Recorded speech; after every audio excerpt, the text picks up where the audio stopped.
ಓಂ ಶ್ರೀ ಸಾಯಿರಾಮ್. ಪ್ರೀತಿಯ ಮಕ್ಕಳೇ, ಕಳೆದ ಅವಧಿಯಲ್ಲಿ ಎರಡು ಚರಾಕ್ಷರಗಳಿರುವ ರೇಖಾತ್ಮಕ ಸಮೀಕರಣಗಳ ಜೋಡಿಗಳಲ್ಲಿ ಮೊದಲನೇ ಅವಧಿಯನ್ನು ಕಲ್ತಿದ್ವಿ. ಎರಡನೇ ಅವಧಿ ಬೀಜಗಣಿತೀಯ ವಿಧಾನ. ಈ ವಿಧಾನಕ್ಕೆ ಮುಂದುವರಿಸೋಕ್ಕೆ ಮುಂಚೆ ನಿಮಗೆ ಮನೆ ಕೆಲಸವನ್ನು ಕೊಟ್ಟಿದ್ವಿ. ಮನೆ ಕೆಲಸವನ್ನು ನೋಡೋಣ. ಆ ಮನೆ ಕೆಲಸ ಉತ್ತರಗಳು ಈ ರೀತಿ ಇದೆ. ಒಂದನೇದು x minus y is equal to 8ರ ನಕ್ಷೆಯು ವೈ ಅಕ್ಷವನ್ನು ಛೇದಿಸುವ ಬಿಂದುವಿನ ನಿರ್ದೇಶಾಂಕಗಳು ಡ್ಯಾಶ್ ಅಂತ ಕೊಟ್ಟಿದ್ದಾರೆ. ನಿರ್ದೇಶಾಂಕಗಳು ಯಾವುದಾಗಿದೆ, ನಿರ್ದೇಶಾಂಕಗಳು ಹೇಳಬೇಕು. ನಾವು ಏನು ಮಾಡೋಣ, x minus y is equal to 8 ಇದೆಯಲ್ಲ, ಇದನ್ನು x is equal to minus y ಬಲಗಡೆ ಕಳಿಸ್ತೇನೆ. ಆಗ ಏನಾಯಿತು, ವೈ ಪ್ಲಸ್ 8 ಅಂತ ಆಯಿತು. ಈಗ ನಮಗೆ ಅದು ವೈ ಅಕ್ಷೆಯಲ್ಲಿ ಛೇದಿಸಬೇಕು ಅಂತ ಕೇಳ್ತಾರೆ. ವೈ ಅಕ್ಷ ಮೇಲೆ ಛೇದಿಸಬೇಕು ಅಂತಂದರೆ ಏನಾಗುತ್ತೆ, ವೈ ಅಕ್ಷ ಮೇಲೆ ಯಾವುದೇ ರೇಖೆ ಛೇದಿಸಿದಾಗ ಎಕ್ಸ್ ಬೆಲೆ ಏನಾಗುತ್ತೆ, 0 ಆಗುತ್ತೆ. ಅದಕ್ಕೋಸ್ಕರ ನಾನು ಇಲ್ಲಿ ಬೆಲೆ ಎಕ್ಸ್ಗೆ 0 ಹಾಕ್ತೀನಿ. ಎಕ್ಸಿಗೆ 0 ಹಾಕಿದಾಗ ಏನಾಗುತ್ತೆ, ವೈ ಪ್ಲಸ್ 8 ಆಗುತ್ತೆ. ನಂಗೆ ವೈ ಬೆಲೆ ಬೇಕಾಗಿರೋದನ್ನ ಪ್ಲಸ್ 8ನ ಎಡಗಡೆ ಕಳಿಸ್ತಾನೆ. ಆದ್ದರಿಂದ ಏನಾಯಿತು, -8 ಈಸ್ ಈಕ್ವಲ್ ಟು ವೈ ಆಯಿತು. ಅಂದರೆ ವೈ ಬೆಲೆ -8 ಆದಾಗ, ವೈ ಬೆಲೆ -8 ಅಂತಂದರೆ ಈ ಗೆರೆಯಲ್ಲಿ ಕೆಳಗಡೆ -8 ಬರುತ್ತೆ. ಈ ಒಂದು ವೈ ಅಕ್ಷ ಮೇಲೆ ಎಕ್ಸ್ ಬೆಲೆ ಯಾವತ್ತೂ 0 ಆಗಿರುತ್ತೆ. ಹಾಗಾದರೆ ನಮಗೆ ಎಕ್ಸ್ ಬೆಲೆ ಯಾವತ್ತೂ 0, ವೈ ಬೆಲೆ -8. ಈ ಜಾಗದಲ್ಲಿ ಎಕ್ಸ್ ಬೆಲೆ ಏನಾಗಿರುತ್ತೆ, 0 ಆಗಿರುತ್ತೆ, ವೈ ಬೆಲೆ -8. ಹಾಗಾದರೆ ನಮಗೆ ಆ ನಿರ್ದೇಶಾಂಕಗಳು ಯಾವುದು ಅಂತ ನೋಡಿ. A 8,0, B -8,0, C 0,8, D 0,8. ನೋಡಿ ನಮಗೆ ಉತ್ತರ ಡಿ -8 ಇದೆ, ವೈ ಅಕ್ಷೆಯಲ್ಲಿ 0 ಎಕ್ಸ್ ಅಕ್ಷೆಯಲ್ಲಿದೆ. ಅದಕ್ಕೋಸ್ಕರ ನಿರ್ದೇಶಾಂಕ ಏನಾಗುತ್ತೆ, ಉತ್ತರ ಡಿ ಆಗಿದೆ. ಅದೇ ರೀತಿ ಎರಡನೇ ಪ್ರಶ್ನೆ ನೋಡೋಣ. ಕೆಳಗಿನ ಜೋಡಿ ಸಮೀಕರಣಗಳು ಸ್ಥಿರವೇ ಅಥವಾ ಅಸ್ಥಿರವೇ ಎಂದು ಪರೀಕ್ಷಿಸಿ. ನಮಗೆ ಕಳೆದ ಅವಧಿಯಲ್ಲಿ ನೋಡಿದ್ವಿ, ಎಕ್ಸ್ ಸಹಗುಣಕ 1 ಆಗಿದೆ. ಅದೇ ರೀತಿ ವೈ ಸಹಗುಣಕ 1 ಆಗಿದೆ. 8 ಇದೆ. ಅದೇ ರೀತಿ ಇಲ್ಲಿ ಎಕ್ಸ್ ಸಹಗುಣಕ 3, ವೈ ಸಹಗುಣಕ -3, ಹಾಗೆ ಸಿ 16 ಆಗಿದೆ. ನಮಗೆ ಒಂದು ಅಸ್ಥಿರವತ್ತ ಪರೀಕ್ಷಿಸಿ ಅಂತ ಕೇಳಿದ್ದಾರೆ. ಅದಕ್ಕೋಸ್ಕರ ನಾವೇನು ಮಾಡ್ಕೊಬೇಕು, A1/A2 is equal to B1/B2 is equal to C1/C2 ಅಂತ ಮಾಡ್ಕೊಬೇಕು. A1 ಅಂದರೆ ಏನು, 1 ಇಲ್ಲಿ ಬರೆದಿದೆ ನೋಡಿ. A2 ಅಂದರೆ ಏನು, ಎಕ್ಸ್ ಪಕ್ಕ ಇರೋದು 3. ಅದೇ ರೀತಿ B1 ಅಂತಂದರೆ ಏನು, -1. ಅದೇ ರೀತಿ B2 ಅಂತಂದರೆ ಏನು, -3. ಅದೇ ರೀತಿ ಈಸ್ ಈಕ್ವಲ್ ಟು C1 ಅಂತಂದರೆ ಏನು, 1. ಯಾಕೆಂತಂದರೆ ಇಲ್ಲಿ 8/16. ನಾವಿಲ್ಲಿ C1/C2 ಅಂದರೆ 8/16.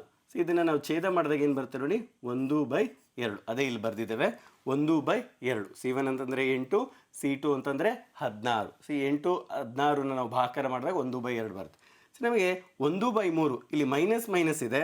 B1/B2 -2 ಛೇದವನ್ನು ಮಾಡಿದಾಗ ಏನು ಬರುತ್ತೆ ನೋಡಿ, 1/3. ಇಲ್ಲೂ 1/3.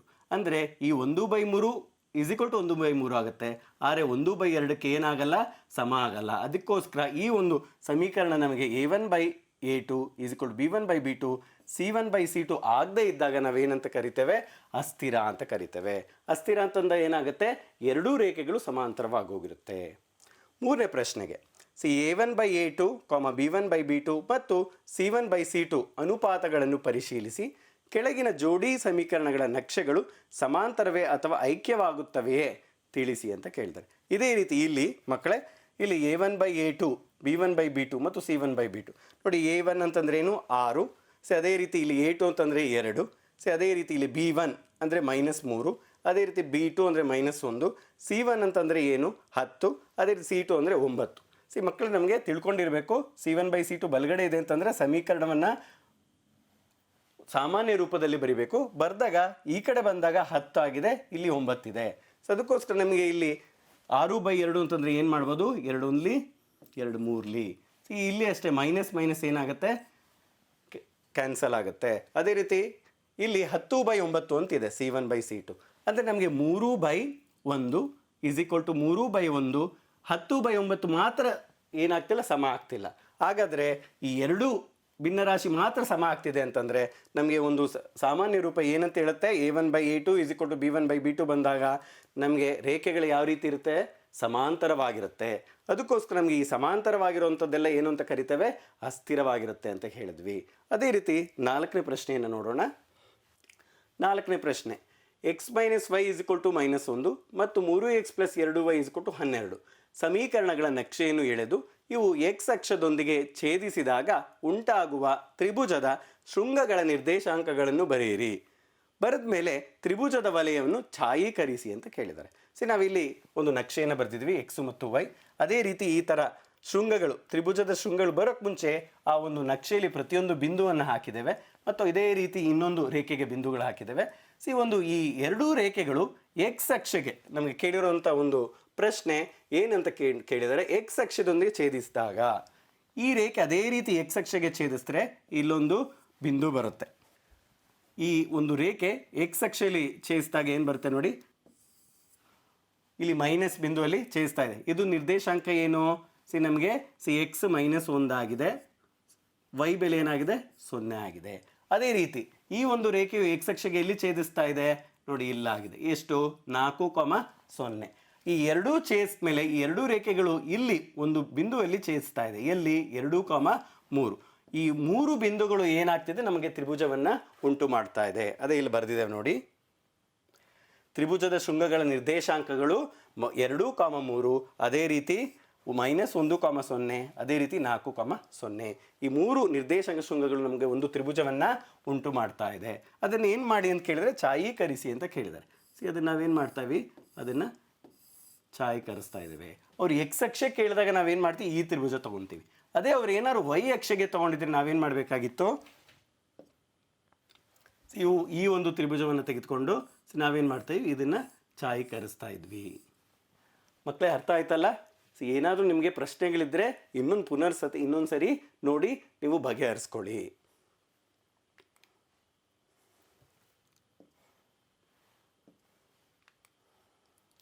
ಈ ಒಂದು ಅವಧಿಯಲ್ಲಿ ನಾವು ಬೀಜಗಣಿತೀಯ ವಿಧಾನಕ್ಕೆ ತೆರಳೋಣ. ಏನಿದು ಬೀಜಗಣಿತೀಯ ವಿಧಾನ? ಕಳೆದ ಒಂದು ಅವಧಿಯಲ್ಲಿ ಹೇಳಿದ್ದೆ, ಆದೇಶ ಕ್ರಮ ಒಂದಿದೆ, ವರ್ಜಿಸುವ ಕ್ರಮ ಒಂದಿದೆ, ಅದೇ ರೀತಿ ಓರೆ ಗುಣಕಾರ ವಿಧಾನ ಅಂತಿದೆ. ಹೇಗೆ ಇದನ್ನು ಅರ್ಥ ಮಾಡ್ಕೊಳೋದು ಅಂತ ಇಲ್ಲಿ ನೀವೊಂದು ಪಿಕ್ಚರನ್ನು ಇಲ್ಲಿ ಒಂದು ಚಿತ್ರಗಳನ್ನು ಕೊಟ್ಟಿದ್ದೇವೆ. ಏನಿದ್ರಿಂದ ನಿಮ್ಗೆ ಅರ್ಥ ಆಗುತ್ತೆ ನೋಡಿ. ಇಲ್ಲಿ ಒಬ್ಬ ಆಟಗಾರ ಇನ್ನೊಬ್ಬ ಆಟಗಾರನ ಏನು ಮಾಡ್ತಾ ಇದ್ದಾನೆ, ಹೊರಗಡೆ ಕಳಿಸ್ತಾ ಇದ್ದಾನೆ. ಯಾಕೆ? ಇವನ ಬದಲು ಇನ್ನೊಬ್ಬ ಆಟ ಆಡೋದಕ್ಕೆ ವ್ಯವಸ್ಥೆಯನ್ನು ಮಾಡ್ತಾ ಇದ್ದಾರೆ. ಆದೇಶ ವಿಧಾನ ಅಂತಂದರೆ ನಮಗೆ ಅವನಿಗೇನಾದ್ರು ಹುಷಾರಿಲ್ಲದೆ ಇರ್ಬೋದು, ಅಥವಾ ಅವನೇನಾದ್ರು ಏಟ್ ಮಾಡ್ಕೊಂಡಿರ್ಬೋದು. ಅದಕ್ಕೋಸ್ಕರ ಅವನ ಬದಲು ಇನ್ನೊಬ್ಬನ ಆಟ ಆಡೋದಕ್ಕೆ ವ್ಯವಸ್ಥೆಯನ್ನು ಒಂದು ಟೀಮ್ ಮಾಡ್ತಾ ಇದೆ. ಅದಕ್ಕೋಸ್ಕರ ಆದೇಶ ವಿಧಾನ, ಬದಲಿಸುವ ವಿಧಾನ ಅಂತ ಹೇಳ್ತೀವಿ. ಅದೇ ರೀತಿ ವರ್ಜಿಸುವ ವಿಧಾನ, ಒಂದು ಆಟಗಾರ ಏನು ಇಟ್ಕೊಂಡಿದ್ದಾನೆ ನೋಡಿ ಮಕ್ಕಳೇ, ರೆಡ್ ಕಾರ್ಡ್ ಇಟ್ಕೊಂಡು. ಏನು ರೆಡ್ ಕಾರ್ಡ್ ಅಂತಂದರೆ ಅವನು ಆಟ ಚೆನ್ನಾಗಿ ಆಡ್ತಿಲ್ಲ, ಆ ಒಂದು ಯಾವುದೇ ಒಂದು ಟೀಮ್, ಒಂದು ವಾಲಿಬಾಲು, ಫುಟ್ಬಾಲು, ಖೋಖೋ ಆಗಿರ್ಬೋದು, ಅದರಲ್ಲಿ ಅವ್ನು ಚೆನ್ನಾಗಿ ಆಡ್ತಿಲ್ಲ, ಅವನು ಮುಂದುವರಿಸ್ತಾರೆ, ನಮಗೆ ಆ ಆಟ ಏನು ಗೆಲ್ಲೋದಿಲ್ಲ ಅಂತ ನಮ್ಗೆ ಏನಾದ್ರು ತೀರ್ಮಾನ ಮಾಡಿದಾಗ ಆ ಟೀಮ್ ಏನು ಮಾಡ್ತಾರೆ, ಅವನ್ನ ಹೊರಗಡೆ ಹಾಕ್ತಾರೆ. ಆ ಹೊರಗಡೆ ಹಾಕಿರೋಂಥನ ವರ್ಜಿಸುವ ಅಂತಂದರೆ ಹೊರಗಡೆ ಹಾಕುವುದು ಅಂತ, ವರ್ಜಿಸುವುದು ಅಂತ.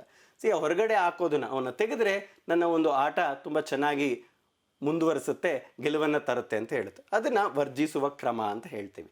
ಅದೇ ರೀತಿ ಓರೆ ಗುಣಾಕಾರ ವಿಧಾನ. ಓರೆ ಗುಣಾಕಾರ ವಿಧಾನದಲ್ಲಿ ಇವೆಲ್ಲ ನೋಡಿರ್ಬೋದು. ಅವರಿಗೆ ಒಂದು ಕ್ರಮವಾಗಿ ಏನು ಸ್ಥಾನವನ್ನು ಕೊಟ್ಟಿದ್ದೇವೆ. ಯಾಕೆ ಕ್ರಮವಾಗಿ ಸ್ಥಾನವನ್ನು ಕೊಟ್ಟಿದ್ದೇವೆ ಅಂತಂದರೆ, ನಾವು ಯಾವುದೇ ಒಂದು ಕೆಲಸವನ್ನು ಮಾಡಬೇಕಾದ್ರೆ ಪ್ರೀ ಪ್ಲ್ಯಾನ್ ಅಂದರೆ ಪೂರ್ವವಾಗಿ ನಾವು ಅದು ಯೋಚನೆಯನ್ನು ಮಾಡಿ ಆ ಕೆಲಸವನ್ನು ಪರಿಪೂರ್ಣವಾಗಿ ಮಾಡುವಂಥದ್ದು. ಅದಕ್ಕೋಸ್ಕರ ಆ ಸ್ಥಾನವನ್ನು ಆ ದಿಕ್ಕಿನಲ್ಲಿ ಕರೆಕ್ಟಾಗಿ ನಾವು ಅವ್ರನ್ನ ಕೂರಿಸಿದಾಗ ಆಟಗಾರರನ್ನು ನಾವು ಒಂದು ಆಟವನ್ನು ತುಂಬ ಸಮಂಜಸವಾಗಿ ಗೆಲ್ಲಿಸ್ಬೋದು ಅಂತ. ಅದಕ್ಕೋಸ್ಕರ ಇದನ್ನು ನಾವು ಓರೆ ಗುಣಾಕಾರ, ಅದೇ ಲೆಕ್ಕದಲ್ಲಿ ಬಂದಾಗ ನಾವು ಆ ಒಂದು ಚರಾಕ್ಷರವನ್ನು, ಸ್ಥಿರಾಂಕವನ್ನು ಎಲ್ಲಿ ಇಟ್ಟರೆ ನಾವು ಕ್ಲೀನಾಗಿ ಅದನ್ನ ಓರೆ ಗುಣಾಕಾರ ಮಾಡ್ಬೋದು ಅಂತ ಈ ಒಂದು ಓರೆ ಗುಣಾಕಾರ ವಿಧಾನದಿಂದ ನೋಡ್ಕೊಳ್ಳೋಣ. ಮಕ್ಕಳ ಏನಕ್ಕೆ ಈ ಚಿತ್ರವನ್ನು ತೋರಿಸ್ತೆ ಅಂದರೆ, ನಾವು ಸಮಾಜದಲ್ಲಿ ಯಾವುದೇ ಒಂದು ಕಲಿಬೇಕಾದ್ರೆ ಇನ್ನೊಂದಕ್ಕೆ ಅದಕ್ಕೆ ನಾವು ಹೋಲಿಸಿದಾಗ ತುಂಬ ಸಮಂಜಸವಾಗಿ ಕಲಿಬೋದು ಮಕ್ಕಳೇ. ಒಂದೊಂದೇ ನೋಡ್ತಾ ಹೋಗೋಣ. ಆದೇಶ ಕ್ರಮ. ಆದೇಶ ಕ್ರಮ ಅಂತ ಬಂದಾಗ ಈಗ ತಾನೇ ಹೇಳಿದೆ ನಾನು, ಒಂದು ಸಮೀಕರಣ ತುಂಬ ಸುಲಭವಾಗಿದೆ ಮಕ್ಕಳೇ. ಯಾಕೆಂದರೆ ಸುಲಭೀಕರಿಸಿದ್ರಿಂದ ನಾವೇನು ಮಾಡ್ತೇವೆ, ಕಠಿಣ ಕಡೆ ಹೋಗೋಣ.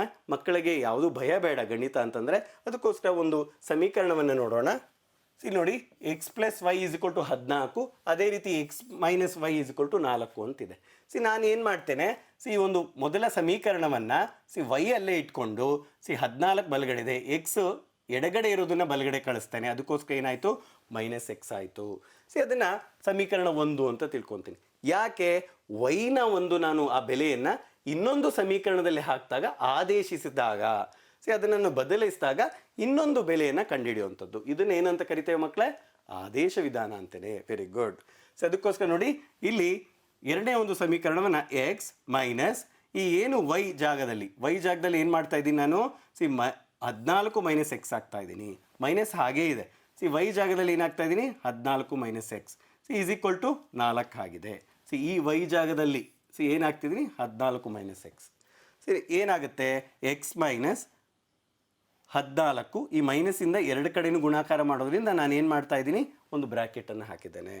ಮೈನಸ್ 14 ಮೈನಸ್ ಇಂಟು ಮೈನಸ್ ಏನಾಯಿತು? ಪ್ಲಸ್ ಆಯಿತು. Plus x is equal to 4. ಮುಂದಿನ ಒಂದು ಭಾಗದಲ್ಲಿ ಏನಾಯಿತು ನೋಡಿ ಮಕ್ಕಳೇ? ಇಲ್ಲಿ ಎಕ್ಸ್ ಇದೆ, ಇಲ್ಲಿ ಎಕ್ಸ್ ಇದೆ. ಎಕ್ಸ್ ಪ್ಲಸ್ ಎಕ್ಸ್ ಏನಾಯಿತು? 2x is equal to 4 ಬಲಭಾಗದಲ್ಲಿದೆ. ಈ ಮೈನಸ್ 14 ಏನು ಮಾಡ್ತೀನಿ? ಎಡಗಡೆ ಋಣಾತ್ಮಕ ಆಗಿರೋದ್ರಿಂದ ಬಲಗಡೆ ಹೋದಾಗ ಏನಾಯಿತು? ಧನಾತ್ಮಕ 14 ಆಯಿತು. ಅದಕ್ಕೋಸ್ಕರ 2x is equal to 4 plus 14 ಎಷ್ಟು? 18 ಬಂತು. ನಮಗೆ ಎಕ್ಸ್ ಸಹಗುಣಕ 2 ಇದೆ, ನಮಗೆ ಬರೀ ಬೇಕಾಗಿರೋದು ಎಕ್ಸ್, 2x ಅಲ್ಲ. ಅದಕ್ಕೋಸ್ಕರ ಮುಂದಿನ ಒಂದು ಭಾಗದಲ್ಲಿ ಏನು ಮಾಡ್ತೀನಿ? ಎಕ್ಸ್ ಪಕ್ಕ ಇರೋ ಸಹಗುಣಕವನ್ನು ಗುಣಾಕಾರ ಆಗಿರೋದ್ರಿಂದ ಮುಂದಿನ ಈಸ್ ಈಕ್ವಲ್ ಟು ಕೆಳಗಡೆ ಏನು ಮಾಡ್ಬೋದು? ಭಾಗಿಸಬಹುದು. ಅದಕ್ಕೋಸ್ಕರ ಏನಾಯಿತು? ಎಕ್ಸ್ ಈಸ್ ಈಕ್ವಲ್ ಟು 18/2 ಅಂದರೆ 2 1 2 9 ಅಲ್ವಾ ಮಕ್ಕಳೇ? ಅದಕ್ಕೋಸ್ಕರ ಎಕ್ಸ್ ಈಸ್ ಈಕ್ವಲ್ ಟು ಎಷ್ಟು ಬಂತು? 9 ಬಂತು. ಈಗ ಏನು ಮಾಡಿದ್ವಿ? ಎಕ್ಸ್ ಈಸ್ ಈಕ್ವಲ್ ಟು 9 ಕಂಡುಹಿಡಿದ್ವಿ, ಬೆಲೆ ಬಂತು. ಒಬ್ಬ ವಿದ್ಯಾರ್ಥಿಯ ಒಂದು 9 ಅಂತಂದರೆ ಅವನಿಗೇನೋ ಒಂದು ಸಂಖ್ಯೆ ಕೊಟ್ಟಿದ್ದೇನೆ, ಒಂದು ಆ್ಯಪಲ್ ಕೊಟ್ಟಿದ್ದೇನೆ ಅಂದ್ಕೊಳ್ಳಿ. ಅದೇ ರೀತಿ ವೈಗೆ ಎಷ್ಟಿರ್ಬೋದು ಅವನ ಹತ್ರ ಆ್ಯಪಲ್ ಅಂತ ಕಂಡುಹಿಡಬೇಕು ಅಂತ ಏನು ಮಾಡ್ಬೋದು? ಆ ವೈ ಅನ್ನೋ ಒಂದು ಸಮೀಕರಣ ನಮ್ಗೆ ಗೊತ್ತಿದೆ. Y is equal to 14 minus x. ಇಲ್ಲಿ ಎಕ್ಸ್ಗೆ 9 ಅಂತ ಹಾಕಿದ್ರೆ ಏನು ಬಂದುಬಿಡುತ್ತೆ ನಮಗೆ? ಈಗ ಆದೇಶಿಸ್ತಾ ಇದ್ದೇವೆ ಅಂದರೆ ಇನ್ನೊಂದು ಬೆಲೆಯನ್ನು ಕಂಡುಹಿಡ್ತಿದ್ದೇವೆ. ಅದಕ್ಕೋಸ್ಕರ y is equal to 14 minus ನಮಗೆ ಎಕ್ಸ್ ಗೊತ್ತಿರೋದ್ರಿಂದ ಏನಾಗ್ತಾ ಇದ್ದೀವಿ? 9 ಆಗ್ತಾ ಇದ್ದೀವಿ. ವೈ ಈಸ್ ಈಕ್ವಲ್ ಟು 14 9 ಕಳೆದ್ರೆ ಮಕ್ಕಳೇ ಎಷ್ಟು? 5. Very good. Y is equal to ಎಷ್ಟಾಯಿತು? 5 ಆಯಿತು. ಅಂದರೆ ಎಕ್ಸ್ ಬೆಲೆ 9 ಆದಾಗ ವೈ ಬೆಲೆ ಎಷ್ಟಾಗುತ್ತೆ? 5 ಆಗುತ್ತೆ. ತುಂಬ ಸುಲಭ ರೀತಿಯಲ್ಲಿ ನಾವು ಮಾಡಿದ್ದೇವೆ. ಈ ಸುಲಭ ರೀತಿಯಲ್ಲಿ ಸ್ವಲ್ಪ ಕಠಿಣ ಒಂದು ಪ್ರಶ್ನೆಗಳನ್ನು ಮುಂದೆ ನೋಡೋಣ. ಎರಡನೇದು ಆದೇಶ ವಿಧಾನದಲ್ಲಿ x/2 plus 2y/3 is equal to -1. ಅದೇ ರೀತಿ ಇನ್ನೊಂದು ಸಮೀಕರಣ x minus y/3 is equal to 3. ನಿಮ್ಗೆ ಏನು ಅನಿಸ್ತಾ ಇದೆ? ಇಲ್ಲಿ ಛೇದದಲ್ಲಿ 2 3 ಮತ್ತು ಇಲ್ಲಿ 3 ಇದೆ, ಭಿನ್ನರಾಶಿ ಬಂದಿದೆ, ಕಠಿಣ ಅನ್ಕೊಂಬೇಡಿ ಮಕ್ಕಳೇ. ಇದನ್ನು ಸುಲಭೀಕರಿಸಿ ನಾವು ಲೆಕ್ಕವನ್ನು ಮಾಡೋಣ. ಯಾವ ರೀತಿ ಮಾಡುವಂಥದ್ದು ನೋಡಿ, ಇದು ಹಲವಾರು ರೀತಿ ಮಾಡ್ಬೋದು. ಇಲ್ಲಿ 2 3 ಇದೆ, 2 3ಕ್ಕೆ ಲಾಸಾಗಿ ಏನು ಮಕ್ಕಳೇ ಹೇಳಿ ನೋಡೋಣ. 2 × 3 ಎಷ್ಟಾಯಿತು? 6 ಆಯಿತು. ಅದಕ್ಕೋಸ್ಕರ 6 ಬಂದಿರೋದನ್ನು ಲಾಸಾಗ ತೆಗೊಂದಿರ ಇಡೀ ಸಮೀಕರಣವನ್ನು ಏನಿಂದ ಗುಣಾಕಾರ ಮಾಡ್ತಾ ಇದ್ದೀನಿ? 6ರಿಂದ ಗುಣಾಕಾರ ಮಾಡ್ತಾ ಇದ್ದೀನಿ. ಅದೇ ರೀತಿ ಇಲ್ಲಿ ಲಾಸಾಗ ತಗೊಂಡ್ರೆ ಎಷ್ಟು ಬರುತ್ತೆ ನೋಡಿ? ಇಲ್ಲಿ ಏನೂ ಇಲ್ಲ ಅಂದರೆ 1 ಇರುತ್ತೆ. 1 × 3 ಎಷ್ಟು? 3. ಅದಕ್ಕೋಸ್ಕರ ಇಡೀ ಸಮೀಕರಣವನ್ನು ನಾನು ಯಾವುದಿಂದ? ಇದು ಮತ್ತು ಬಲಗಡೆ ಎರಡನ್ನೂ ಏನು ಮಾಡ್ತಾ ಇದ್ದೀನಿ? ನಾನು 3ರಿಂದ ಗುಣಿಸ್ತಾ ಇದ್ದೀನಿ. ಎಷ್ಟು ಬಂತು ನೋಡಿ? 3 × x minus y/3 is equal to 3. ಗುಣಾಕಾರ ಮಾಡ್ದ ನೋಡೋಣ. ಹಾಗಾದರೆ ಇಲ್ಲಿ 6x/2. ನಾವು ಈ 6ಅನ್ನು ಅಂಶಕ್ಕೆ ಮಾತ್ರ ಗುಣಾಕಾರ ಮಾಡಬೇಕು, ಯಾಕೆ ಛೇದವನ್ನೇ ಲಾಸವನ್ನಾಗಿ ತೆಗೆದುಕೊಂಡಿರುವಂಥದ್ದು. 6x/2 plus 6 × 2 12y/3 is equal to 6 × -1 ಎಷ್ಟಾಯಿತು? -6 ಆಯಿತು.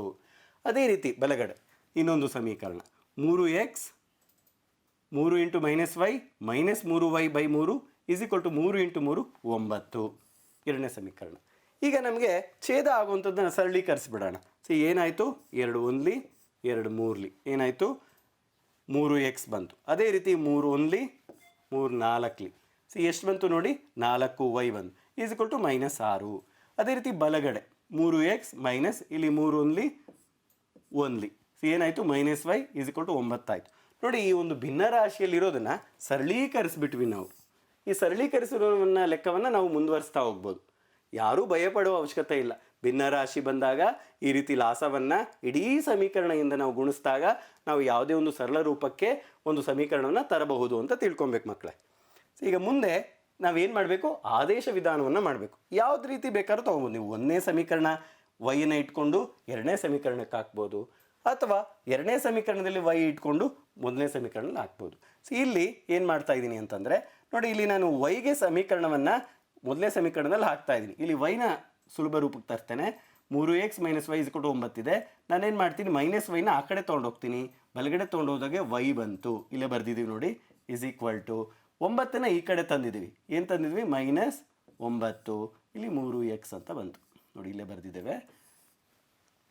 ಹಾಗಾದರೆ ನಾನು ವೈ ಜಾಗದಲ್ಲಿ ಏನಂತ ಹಾಕ್ಬೋದು, ಬದಲಿಸ್ಬೋದು, 3x ಮೈನಸ್ 9 ನೋಡಿ, ಇಲ್ಲಿ 3x ಪ್ಲಸ್ 4, ವೈ ಬೆಲೆಗೆ ಜಾಗದಲ್ಲಿ ಏನಾಗ್ತಾ ಇದ್ದೀನಿ, 3x ಮೈನಸ್ 9 ಆಗ್ತಾ ಇದ್ದೀನಿ, ಈಸ್ ಈಕ್ವಲ್ ಟು -6.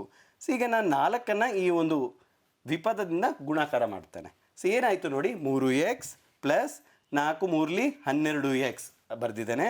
ಅದೇ ರೀತಿ ಮೈನಸ್, ಯಾಕೆಂದರೆ ಇಲ್ಲಿ ಪ್ಲಸ್ ಇದೆ, ಇಂಟು ಮೈನಸ್ ಏನಾಯಿತು, ಮೈನಸ್ ಆಯಿತು, 4 9ಲಿ 36 ಈಸ್ ಈಕ್ವಲ್ ಟು -6 ಆಯಿತು.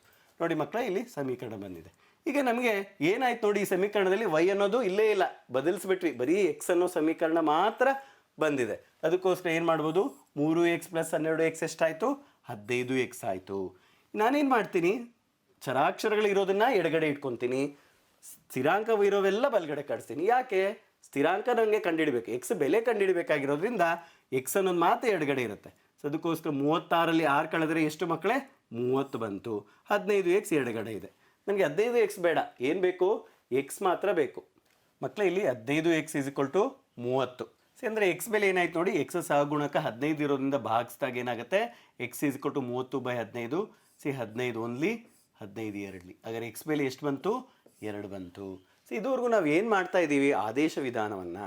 ಸಿ ಎಕ್ಸ್ ಬೆಲೆ 2 ಬಂದಾಗ ಏನು ಮಾಡೋಣ, ಸಿ ವೈ ಬೆಲೆಯಲ್ಲಿ ಹಾಕಿದಾಗ ಏನು ಬರುತ್ತೆ, ವೈ ಬೆಲೆ ಬರುತ್ತೆ ನೋಡಿ. ನಮ್ಗೆ ವೈ ಬೆಲೆ ಗೊತ್ತಿದೆ, y is equal to 3x minus 9. See y is equal to 3x minus 9, y is equal to 3, x ಬೆಲೆ ಇಲ್ಲಿ 2 ಬಂದಿದೆ, ಅದನ್ನು ಹಾಕಿದ್ದೇವೆ, -9.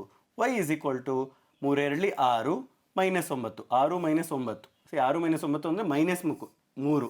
ಯಾಕೆ, 9 ಅನ್ನೋದು ಋಣಾತ್ಮಕ, ದೊಡ್ಡ ಸಂಖ್ಯೆ ಋಣಾತ್ಮಕ ಆಗಿರೋದ್ರಿಂದ -3. ಆದ್ದರಿಂದ ನಮಗೆ ಎಕ್ಸ್ ಬೆಲೆ 2, ಅದೇ ರೀತಿ ವೈ ಬೆಲೆ -3 ಅಂತ ಬಂತು. ಅದೇ ಸ್ವಲ್ಪ ಕ್ಲಿಷ್ಟಕರ ಇದೆ ಭಿನ್ನರಾಶಿ, ಆದರೆ ನಾವು ಭಿನ್ನರಾಶಿಯನ್ನು ಸರಳ ರೂಪಕ್ಕೆ ತಂದಾಗ ಸಾಮಾನ್ಯ ಸಮೀಕರಣವನ್ನು ನೋಡ್ಬೋದು. ಮುಂದಿನ ಒಂದು ಪ್ರಶ್ನೆಗೆ ಹೋಗೋಣ. ಮುಂದಿನ ಪ್ರಶ್ನೆ, ವರ್ಗಮೂಲ 2x ಪ್ಲಸ್ ವರ್ಗಮೂಲ 3y ಈಸ್ ಈಕ್ವಲ್ ಟು 0, ವರ್ಗಮೂಲ 3x ಮೈನಸ್ ವರ್ಗಮೂಲ 8y ಈಸ್ ಈಕ್ವಲ್ ಟು 0. ವರ್ಗಮೂಲ ಅಂದಿದ ತಕ್ಷಣ ನೀವೇನು ಗಾಬರಿ ಆಗೋ ಅವಶ್ಯಕತೆ ಇಲ್ಲ. ಯಾಕೆಂತಂದರೆ ಇದನ್ನು ಗಾಬರಿ ಇಲ್ದಿರನೇ ನಾವು ಸರಳೀಕರಿಸೋದು ಯಾವ ರೀತಿ ಅಂತ ನೋಡೋಣ. ಏನು ಮಾಡ್ತಾ ಇದ್ದೀನಿ, ವರ್ಗಮೂಲ 3y, ಇಲ್ಲಿದೆ ನೋಡಿ, ವರ್ಗಮೂಲ 3y ಹಾಗೆ ಇಟ್ಕೊಂಡು ನಾನು ಏನು ಮಾಡ್ತಾ ಇದ್ದೀನಿ, 0 ಹಾಗೆ ಇದೆ ಬಲಗಡೆ. ಎಡಗಡೆ ಇರುವಂಥ ವರ್ಗಮೂಲ 2x ಏನು ಮಾಡ್ತಾ ಇದ್ದೀನಿ, ಬಲಗಡೆ ತೊಗೊಂಡು ಹೋಗ್ತಾನೆ. ಬಲಗಡೆ ತಂದಾಗ ಏನಾಯಿತು, ಮೈನಸ್ ವರ್ಗಮೂಲ 2x ಆಯಿತು. ನನಗೆ -3 ವರ್ಗಮೂಲ y ಈಸ್ ಈಕ್ವಲ್ ಟು 0. 0ಇಂದ ನಾವು ಕಳೆದ್ರೆ ಏನೂ ವ್ಯತ್ಯಾಸ ಇಲ್ಲ, ಅದಕ್ಕೋಸ್ಕರ ಏನಾಗುತ್ತೆ, ಮೈನಸ್ ವರ್ಗಮೂಲ 2x ಇದೆ. ನನಗೆ y ಮಾತ್ರ ಬೇಕು ಅಲ್ಲ ಮಕ್ಕಳೇ, ಅದಕ್ಕೋಸ್ಕರ y ಇರೋ ಸಹಗುಣಕ ಏನು, ವರ್ಗಮೂಲ 3. ಆ ವರ್ಗಮೂಲ 3ನ ಎಲ್ಲಿ ತೊಗೊಂಡು ಹೋಗ್ತಾನೆ, ಭಾಗಿಸ್ತಾ ಇದ್ದೀನಿ.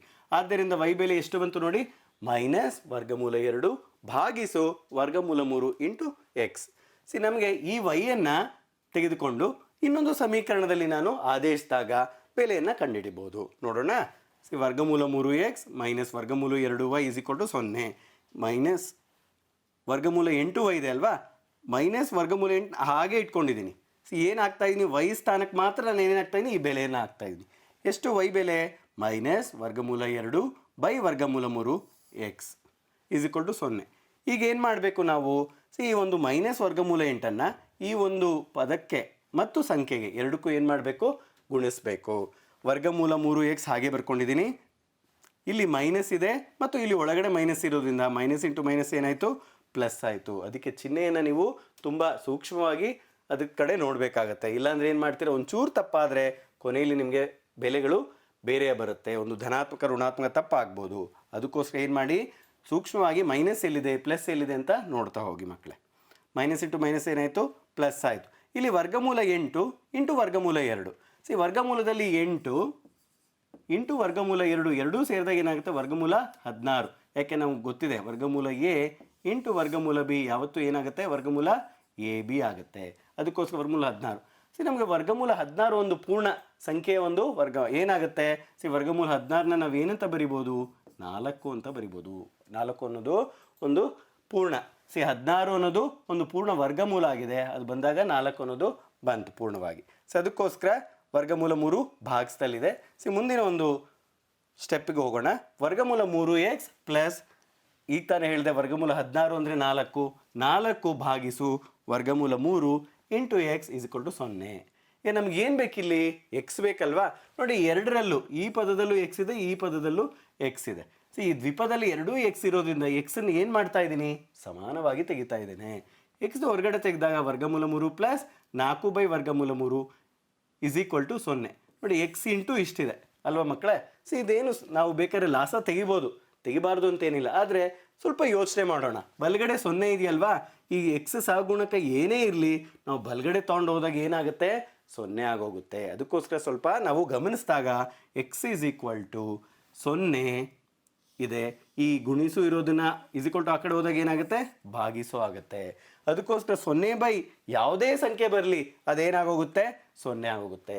ಅದಕ್ಕೋಸ್ಕರ ಜೀವನದಲ್ಲಿ ಧನಾತ್ಮಕವಾಗಿ ಯೋಚನೆ ಮಾಡ್ತಾ ಇದ್ದಾಗ ನಾವು ಹೋಗ್ತಾ ಇರ್ತೇವೆ, ಋಣಾತ್ಮಕ ಯೋಚನೆ ಮಾಡ್ತಾ ಇದ್ದಾಗ ನಾವು ಅಧಪತನ ಹೋಗ್ತಾ ಇರ್ತೇವೆ. ಅದಕ್ಕೋಸ್ಕರ ಈ ಗಣಿತದಲ್ಲಿಂದ ನಾವೇನು ಅರ್ಥೈಸ್ಕೊಬೋದು? 0 ಯಾವುದೇ ಒಂದು ತೆಗೆದುಕೊಂಡಾಗ ಏನಾಗೋಗುತ್ತೆ? 0 ಆಗೋಗುತ್ತೆ. ಸೊ ಎಕ್ಸ್ ಬೆಲೆ ಎಷ್ಟು ಬಂತು? 0 ಬಂತು. ಸೊ ಎಕ್ಸ್ ಬೆಲೆ 0 ಬಂತು ಅಲ್ವಾ? ಸೊ ಎಕ್ಸ್ ಬೆಲೆನ ವೈ ಜಾಗದಲ್ಲಿ ನಾವು ಒಂದು ಎಕ್ಸನ್ನು ಅವಲಂಬನೆ ಆಗಿದೆ. ಸೊ ಅದಕ್ಕೋಸ್ಕರ ಇಲ್ಲಿ ನೋಡಿ ಸಮೀಕರಣ y is equal to minus ವರ್ಗಮೂಲ 2 ಮೈನಸ್ ವರ್ಗಮೂಲ 3 ಇಂಟು ಎಕ್ಸ್ ಅಂತಿದೆ. ಸೊ ಎಕ್ಸ್ ಜಾಗದಲ್ಲಿ ನಾವು ಏನು ಹಾಕ್ಬೋದು? 0 ಹಾಕ್ಬೋದು. ಇಲ್ಲಿ ಎಕ್ಸ್ ಜಾಗದಾಗ 0 ಹಾಕಿದ್ರೆ 0 ಗುಣಿಸು ಯಾವುದೇ ಸಂಖ್ಯೆ ಇದ್ರೂ ಏನೇ ಆಗೋಗುತ್ತೆ? 0ನೇ ಆಗೋಗುತ್ತೆ. ಅದಕ್ಕೋಸ್ಕರ y ಬೆಲೆನೂ ಇಲ್ಲಿ ಏನಂತ ಬಂತು? 0 ಬಂತು. ಅದಕ್ಕೋಸ್ಕರ ಉತ್ತರ ನೋಡಿ, y is equal to 0, x is equal to. ನೋಡಿ, ಎಷ್ಟು ಕ್ಲಿಷ್ಟಕರವಾಗಿರೋದನ್ನ ನಾವು ಬೆಲೆಗಳನ್ನ x 0 y 0 ಅಂತ ತಂದುಬಿಟ್ವಿ. ಸೊ ಏನು ಇದರಿಂದ ಮೂಲ? ನಮಗೆ ಯಾವುದೇ ವರ್ಗಮೂಲ ಸಂಖ್ಯೆ ಇರಲಿ ಅಥವಾ ನಮಗೆ ದಶಮಾಂಶವಿರಲಿ ಎಲ್ಲವನ್ನ ಸುಲಭೀಕರಿಸೋದು ತುಂಬ ಸುಲಭವಾಗುತ್ತೆ. ಇದುವರೆಗೂ ಆದೇಶ ವಿಧಾನವನ್ನು 3 ಲೆಕ್ಕಗಳನ್ನು ನೋಡಿದ್ವಿ. ಈಗ ವರ್ಜಿಸುವ ವಿಧಾನ. ಏನು ವರ್ಜಿಸುವ ವಿಧಾನ ಅಂತಂದರೆ ತಿಳ್ಕೊಳ್ಳೋಣ. ವರ್ಜಿಸುವುದು ಅಂತಂದರೆ ಏನು? ತೆಗೆದು ಹಾಕುವುದು. ಹೇಗೆ ತೆಗೆದು ಹಾಕ್ತೇವೆ? ಒಂದು ಎಕ್ಸ್ ಪ್ಲಸ್ ವೈ ಅಂತ ಇದೆ, ಇಸ್ ಈಕ್ವಲ್ ಟು 15 ಅಂತಿದೆ. X plus y is equal to 15 ಇದೆ. ಅದೇ ರೀತಿ ಇನ್ನೊಂದು ಸಮೀಕರಣ x minus y is equal to 7 ಇದೆ. ನಮಗೆ ವರ್ಜಿಸುವುದು ತೆಗೆದು ಹಾಕುವುದು ಅಂತಂದರೆ ಒಂದು ಚರಾಕ್ಷರವನ್ನು ಇಟ್ಕೊಂಡು ಇನ್ನೊಂದು ಚರಾಕ್ಷರನ ತೆಗೆದು ಬಿಡೋದು. ಯಾವ ರೀತಿ ತೆಗಿಬೋದು? ತುಂಬ ಸುಲಭವಾದ ಒಂದು ಪ್ರಶ್ನೆ. ಎರಡನ್ನೂ ಕೂಡಿದ್ರೆ ಒಂದು ಪದ ಬರುತ್ತೆ, ಅಥವಾ ಎರಡನ್ನೂ ಕಳೆದ್ರೆ ಇನ್ನೊಂದು ಪದ ಬರುತ್ತೆ. ಅದಕ್ಕೋಸ್ಕರ ಇಲ್ಲಿ ಏನು ಮಾಡೋಣ ನೋಡಿ ಮಕ್ಕಳೇ. X plus y is equal to 15 ಇದೆ. ಅದೇ ರೀತಿ x minus y is equal to 7 ಇದೆ. ನನಗೆ ಇಲ್ಲಿ ಪ್ಲಸ್ ವೈ ಮೈನಸ್ ವೈ ಇದೆ. ಅಂದರೆ ಕೂಡಿದಾಗ ಈ ಎರಡು ಸಮೀಕರಣ ವೈ ಏನಾಗೋಗುತ್ತೆ? ಛೇದ ಆಗೋಗುತ್ತೆ. ಅದಕ್ಕೋಸ್ಕರ ಎಕ್ಸ್ ಪ್ಲಸ್ ಎಕ್ಸ್ ಏನಾಗುತ್ತೆ? 2x. ಒಬ್ಬ ವಿದ್ಯಾರ್ಥಿ ಮತ್ತು ಇನ್ನೊಬ್ಬ ವಿದ್ಯಾರ್ಥಿ ಇಬ್ಬರು ಸೇರಿದಾಗ 2 ವಿದ್ಯಾರ್ಥಿಗಳು ಅಂತ. ಈಸ್ ಈಕ್ವಲ್ ಟು 15 ಪ್ಲಸ್ 7 ಎಷ್ಟಾಯಿತು? 22 ಆಯಿತು. 2x ಇಸ್ ಈಕ್ವಲ್ 22 ಆದರೆ ಎಕ್ಸ್ ಬೆಲೆ ಎಷ್ಟಾಯಿತು? 22/2. 2 ಓನ್ಲಿ 11. ಅದಕ್ಕೋಸ್ಕರ ಎಕ್ಸ್ ಬೆಲೆ ಎಷ್ಟು ಬಂತು? 11 ಬಂತು. ಎಕ್ಸ್ 11ನ್ನು ಇನ್ನೊಂದು ಯಾವುದೋ ಸಮೀಕರಣದಲ್ಲಿ ಹಾಕೋದು ಅಂತಂದರೆ ಆದೇಶಿಸುವುದು. ನೋಡಿ, ವರ್ಜಿಸುವುದಲ್ಲಿ ಆದೇಶನೂ ತಂದಿದ್ದೇವೆ ನಾವು. ಅಂದರೆ ಒಂದಕ್ಕೊಂದು ಏನಿರುತ್ತೆ? ಒಂದು ಲಿಂಕ್ ಇರುತ್ತೆ ಅಂತ ನಮ್ಗೆ ಅರ್ಥ ಆಗ್ಬೋದು. ಅದಕ್ಕೋಸ್ಕರ ಇನ್ನೊಂದು ಸಮೀಕರಣ x minus y is equal to 7 ಇದೆ ಅಲ್ವಾ? ಇಲ್ಲಿದೆ. ಇದಕ್ಕೆ ನಾನು ಏನು ಹಾಕ್ತಾ ಇದ್ದೀನಿ? ಎಕ್ಸ್ ಬೆಲೆ 11 ಹಾಕ್ತಾ ಇದ್ದೇವೆ. X is equal to 11 minus y is equal to 7. 11 minus y ಬೆಲೆ ನಮ್ಗೆ ಏನಾಗಬೇಕು? ವೈ ಬೆಲೆ ನಮಗೆ ಈಗ ಎಕ್ಸ್ ಬೆಲೆ ಗೊತ್ತಿದೆ, ವೈ ಬೆಲೆ ಕಂಡುಹಿಡಿಬೇಕು. ಅದಕ್ಕೋಸ್ಕರ ಏನು ಮಾಡ್ತೀನಿ? ಈ ಮೈನಸ್ ವೈನ ಬಲಗಡೆ ತೆಗೆದುಕೊಂಡು ಹೋದಾಗ ಪ್ಲಸ್ ವೈ ಆಯಿತು. ಬಲಗಡೆ ಇರೋದು ಪ್ಲಸ್ 7, ಎಡಗಡೆ ತೊಗೊಂಡೋಗಿ ಏನಾಯಿತು? ಮೈನಸ್ 7 ಆಯಿತು. ವೈ ಹಾಗೇ ಇದೆ. ವೈ ಇಸ್ ಈಕ್ವಲ್ ಟು 11ರಲ್ಲಿ 7 ಕಳೆದ್ರೆ 4 ಬಂತು. ಆದರೆ ಎಕ್ಸ್ ಬೆಲೆ 11 ಆದಾಗ ವೈ ಬೆಲೆ ಎಷ್ಟು ಬಂತು?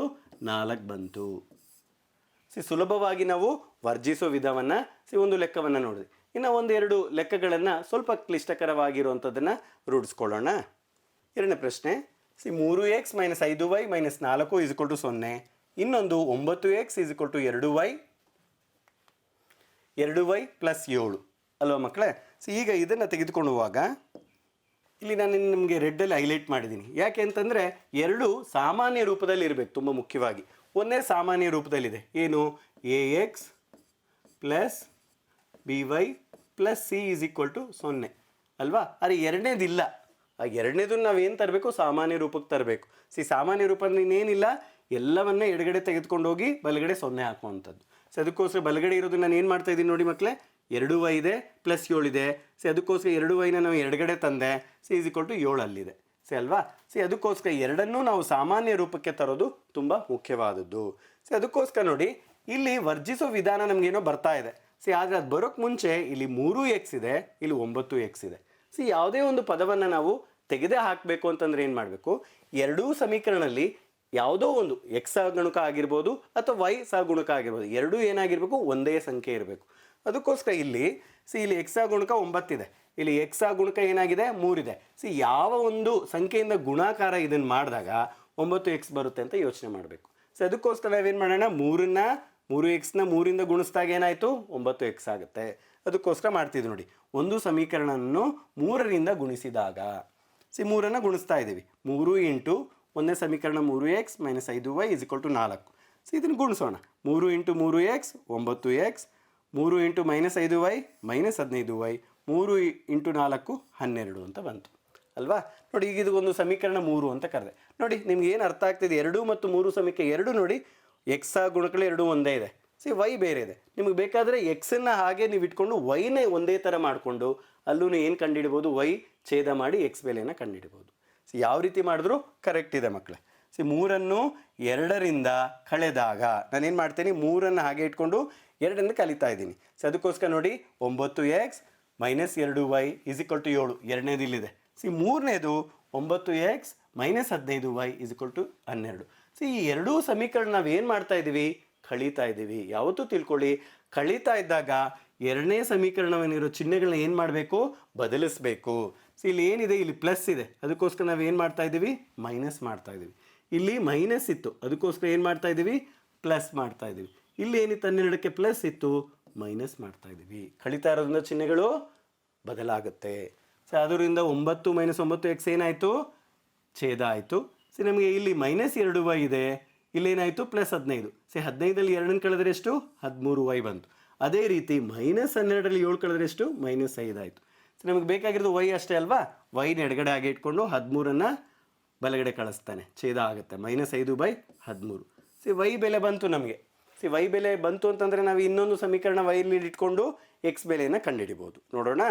Y is equal to minus 5/13 ಒಂದರಲ್ಲಿ ಆದೇಶಿಸಿದಾಗ, ಒಂದರ ಅಂದರೆ ಯಾವುದು, ಒಂದೇ ಈಕ್ವೇಷನ್ ಅಥವಾ ಒಂದು ಸಮೀಕರಣ. ಆದಷ್ಟು ಸುಲಭವಾಗಿರುವಂಥ ಸಮೀಕರಣ ತೆಗೆದುಕೊಳ್ಳಿ, ಯಾಕೆ 3ರಿಂದ ಗುಣಾಕಾರ ಮಾಡೋದು ಬೇಡ. ಮಾಡಿರೋದನ್ನು ತಗೊಂಡಿರಾ ಸಮೀಕರಣ 1 ತೆಗೆದುಕೊಂಡಾಗ 3x ಮೈನಸ್ 5 ಹಾಗೆ ಇದೆ. ವೈ ಜಾಗದಲ್ಲಿ ಮಾತ್ರ ಏನಾಗ್ತಾ ಇದ್ದೇವೆ, ಮೈನಸ್ 5/13 ಹಾಕ್ತಾ ಇದ್ದೇವೆ. ಇಸ್ ಈಕ್ವಲ್ ಟು 4 ಇದೆ. ಮುಂದೆ ಏನಾಗುತ್ತೆ ನೋಡೋಣ. ಮುಂದೆ ಮೈನಸ್ 5 ಇಂಟು ಮೈನಸ್ 5/13 ಗುಣಿಸಿದಾಗ ಮೈನಸ್ ಇಂಟು ಮೈನಸ್ ಏನಾಯಿತು, ಪ್ಲಸ್ ಆಯಿತು. 5 5ಲಿ 25/13 ಹಾಗೆ ಇದೆ ಅಲ್ವಾ. ಇದು ಪ್ಲಸ್ 25/13 ನೋಡಿ. ಅದೇ 3x ಪ್ಲಸ್ 25/13 ಮೈನಸ್ 4 ಇಸ್ಕೊಂಡು 0 ಅಲ್ವಾ. 3x ಇಲ್ಲಿ ಎರಡು ಏನು ಮಾಡೋಣ, ಲಾಸವನ್ನು ತೆಗೆದುಕೊಳ್ಳೋಣ. 13ಕ್ಕೆ ಇಲ್ಲಿ ಲಾಸವನ್ನು ತೆಗೆದುಕೊಂಡಾಗ ಏನಾಗುತ್ತೆ, 25 ಮೈನಸ್ ಇಲ್ಲಿ ಏನಿಲ್ಲ ಅಂತಂದರೆ 1 ಇರುತ್ತೆ. 13 ಎಷ್ಟು ಸರಿ, 4 ಸರಿ. 13 4ಲಿ 52 ಇಸ್ ಈಕ್ವಲ್ ಟು 0. 3x ಹಾಗೆ ಇದೆ ಮಕ್ಕಳೇ. 25ರಲ್ಲಿ ಮೈನಸ್ 52 ಆದರೆ 27/13 ಇಸ್ ಈಕ್ವಲ್ ಟು 0 ಆಯಿತು. ಅದೇ ರೀತಿ ನಮಗೇನು ಬೇಕು, 3x ಬೇಕು. ಅದಕ್ಕೋಸ್ಕರ ಈ ಸಂಖ್ಯೆಯನ್ನು ಬಲಗಡೆ ತೆಗೆದುಕೊಂಡು ಹೋಗ್ತಾನೆ, 27/13. ಅದೇ ರೀತಿ ನನಗೆ ಎಕ್ಸ್ ಪಕ್ಕ 3 ಬೇಡ, ಅದಕ್ಕೋಸ್ಕರ ಏನು ಮಾಡ್ತೀನಿ, ಎಕ್ಸ್ ಪಕ್ಕ ಇರೋವಂಥ 3ಅನ್ನು ಛೇದಕ್ಕೆ ಹಾಕ್ತಾನೆ. 27/13 ಇಂಟು 3. ಇಲ್ಲಿ ನೋಡಿ 3 1ಲಿ 3 9ಲಿ ಭಾಗಿಸ್ಬೋದಲ್ವಾ. ಅದಕ್ಕೋಸ್ಕರ ನೋಡಿ ಏನಾಯಿತು, ಎಕ್ಸ್ ಈಸ್ ಈಕ್ವಲ್ ಟು 9/13 ಬಂತು. ಹಾಗಾದರೆ ಎಕ್ಸ್ ಬೆಲೆ ಎಷ್ಟಾಯಿತು, 9/13. ನಾವು ಹಿಂದಿನ ಒಂದು ಸ್ಲೈಡಲ್ಲಿ ಏನು ನೋಡಿದ್ರಿ, ವೈ ಬೆಲೆ ಕಂಡುಹಿಡಿದಿದ್ವಿ. ವೈ ಬೆಲೆ ಹಾಕಿದಾಗ ಏನು ಬಂತು, ಎಕ್ಸ್ ಬೆಲೆ ಬಂತು. ಹಾಗಾದರೆ ವರ್ಜಿಸುವ ವಿಧಾನದಲ್ಲೂ ನಾವು ಎಕ್ಸ್ ಮತ್ತು ವೈ ಬೆಲೆಗಳನ್ನ ಕಂಡುಹಿಡಿಬೋದು. ಅದೇ ರೀತಿ ಮೂರನೇ ಒಂದು ಪ್ರಶ್ನೆ, 37x plus 43y is equal to 123. ಎರಡನೇ ಸಮೀಕರಣ 43x plus 37y is equal to 117. ಏನು ಇದು ಇಷ್ಟೊಂದು ದೊಡ್ಡ ದೊಡ್ಡ ಸಂಖ್ಯೆ ಇದೆ ಅಂತ ನೀವೇನು ಕಷ್ಟ ಅಂದ್ಕೊಬೇಡಿ. ಸರಿ, ಏನಾದರೆ ಇದು ವಿಶೇಷ ಸಂದರ್ಭ ಅಂತ ಹೇಳಿದ್ದೀವಿ. ಯಾಕೆ ಮಕ್ಕಳು ತಿಳ್ಕೊಳ್ಳಿ, ಯಾಕೆ ವಿಶೇಷ ಸಂದರ್ಭ ಅಂತ ಹೇಳಿರೋದು ಅಂತಂದರೆ, ಇಲ್ಲಿ ಎಕ್ಸ್ ಸಹಗುಣಕ ಯಾವುದಿದೆ ನೋಡಿ, 37 ಇದೆ. ಅದೇ ಸಂಖ್ಯೆ ಇಲ್ಲಿ ವೈ ಸಹಗುಣಕ ಆಗಿದೆ. ಅದೇ ರೀತಿ ಇಲ್ಲಿ ವೈ ಸಹಗುಣಕ 43 ಇದ್ದರೆ ಇಲ್ಲಿ ಎಕ್ಸ್ ಸಹಗುಣಕ ಏನಾಗಿದೆ 43. ಈ ರೀತಿ ಎಕ್ಸು ಮತ್ತು ವೈ ಸಮೀಕರಣ ಎರಡರಲ್ಲೂ ಅದಲು ಬದಲು ಆದಾಗ ಇದನ್ನು ಸುಲಭ ರೂಪದಲ್ಲಿ ಯಾವ ರೀತಿ ನಾವು ಲೆಕ್ಕವನ್ನು ಮಾಡ್ಬೋದು ಅಂತ ಈ ಒಂದು ಲೆಕ್ಕವನ್ನು ನಿಮಗೆ ತೋರಿಸ್ತಾ ಇದ್ದೀವಿ. ಸೊ ಅದೇ ರೀತಿ ಈಸಿಕೊಟ್ಟು 123 ಇದೆ, ಇಲ್ಲಿ 117 ಇದೆ. ಸೊ ಎರಡನ್ನು ಏನು ಮಾಡ್ತೀನಿ ನೋಡಿ, 1 ಮತ್ತು 2 ಸಮೀಕರಣ ಕೂಡಿದಾಗ ಒಂದು ಸಮೀಕರಣ ಬರುತ್ತೆ. ಅದೇ ರೀತಿ 1 ಮತ್ತು 2ರಿಂದ ಕಳೆದಾಗ ಒಂದು ಸಮೀಕರಣ ಬರುತ್ತೆ. ಒಂದು ಸುಲಭ ರೂಪದಲ್ಲಿ ಬಂದ ಮೇಲೆ ನಾವು ಉತ್ತರವನ್ನು ಕಂಡುಹಿಡಿಬೋದು. ಅದಕ್ಕೋಸ್ಕರ ಇದು ವಿಶೇಷ ಸಂದರ್ಭ ಅಂತ ನಿಮ್ಗೆ ಹೇಳಿದ್ದಾವೆ.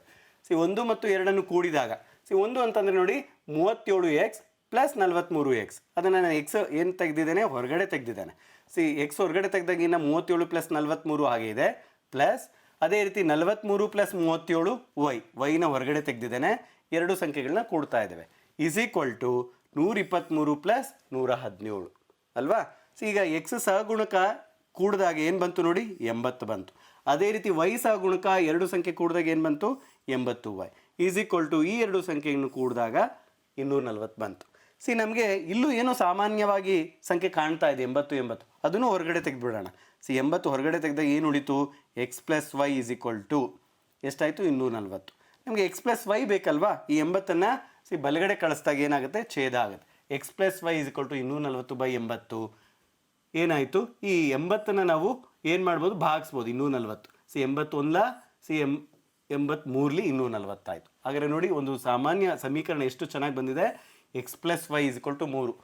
ನಾವು ಇಷ್ಟು ದೊಡ್ಡ ಸಂಖ್ಯೆ ಇರೋ ಒಂದು ಸಮೀಕರಣ ಅಂದ್ಕೊಂಡಾಗ ಒಂದು ಅದನ್ನು ಕ್ಲಿಷ್ಟ ಅಂದ್ಕೊಂಡ್ರೆ ತಪ್ಪಾಗುತ್ತೆ. ಅದನ್ನು ಯಾವ ರೀತಿ ಸುಲಭವಾಗಿ ನಾವು ತರ್ಬೋದು ಅನ್ನೊಂದು ಯೋಚನೆ ಮಾಡಿದಾಗ ನಾವು x plus y is equal to 3 ಬಂದ್ವಿ ಅಲ್ವಾ ಮಕ್ಕಳೇ.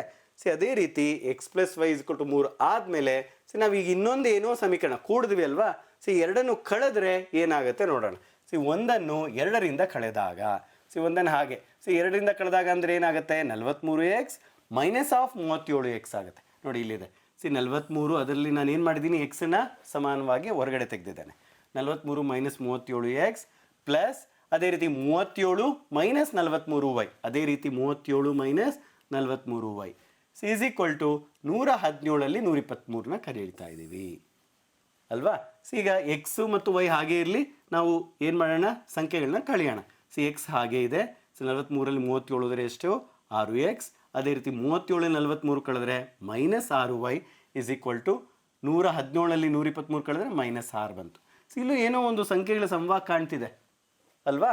ಅದಕ್ಕೋಸ್ಕರ ಏನು ಮಾಡ್ತೀನಿ, 6ನ್ನು ಹೊರಗಡೆ ತೆಗೆದುಬಿಡ್ತಾನೆ. 6ನ್ನು ಹೊರಗಡೆ ತೆಗೆದಾಗ x minus y is equal to minus 6 ಆಯಿತು. 6 ಎಡಗಡೆನೂ ಇದೆ ಬಲಗಡೆನೂ ಇದೆ. ಅದಕ್ಕೋಸ್ಕರ ಏನು ಮಾಡ್ತೀನಿ, ಎರಡು ಕಡೆಯಿಂದನೂ 6ನ್ನು ಭಾಗಿಸಿದ್ರೂ ಆಯಿತು, ಅಥವಾ ಈ 6ನ್ನು ಬಲಗಡೆ ತೆಗೆದುಕೊಂಡು ಹೋದಾಗೂ ಛೇದಿಸಿದ್ರೂ ಆಯಿತು.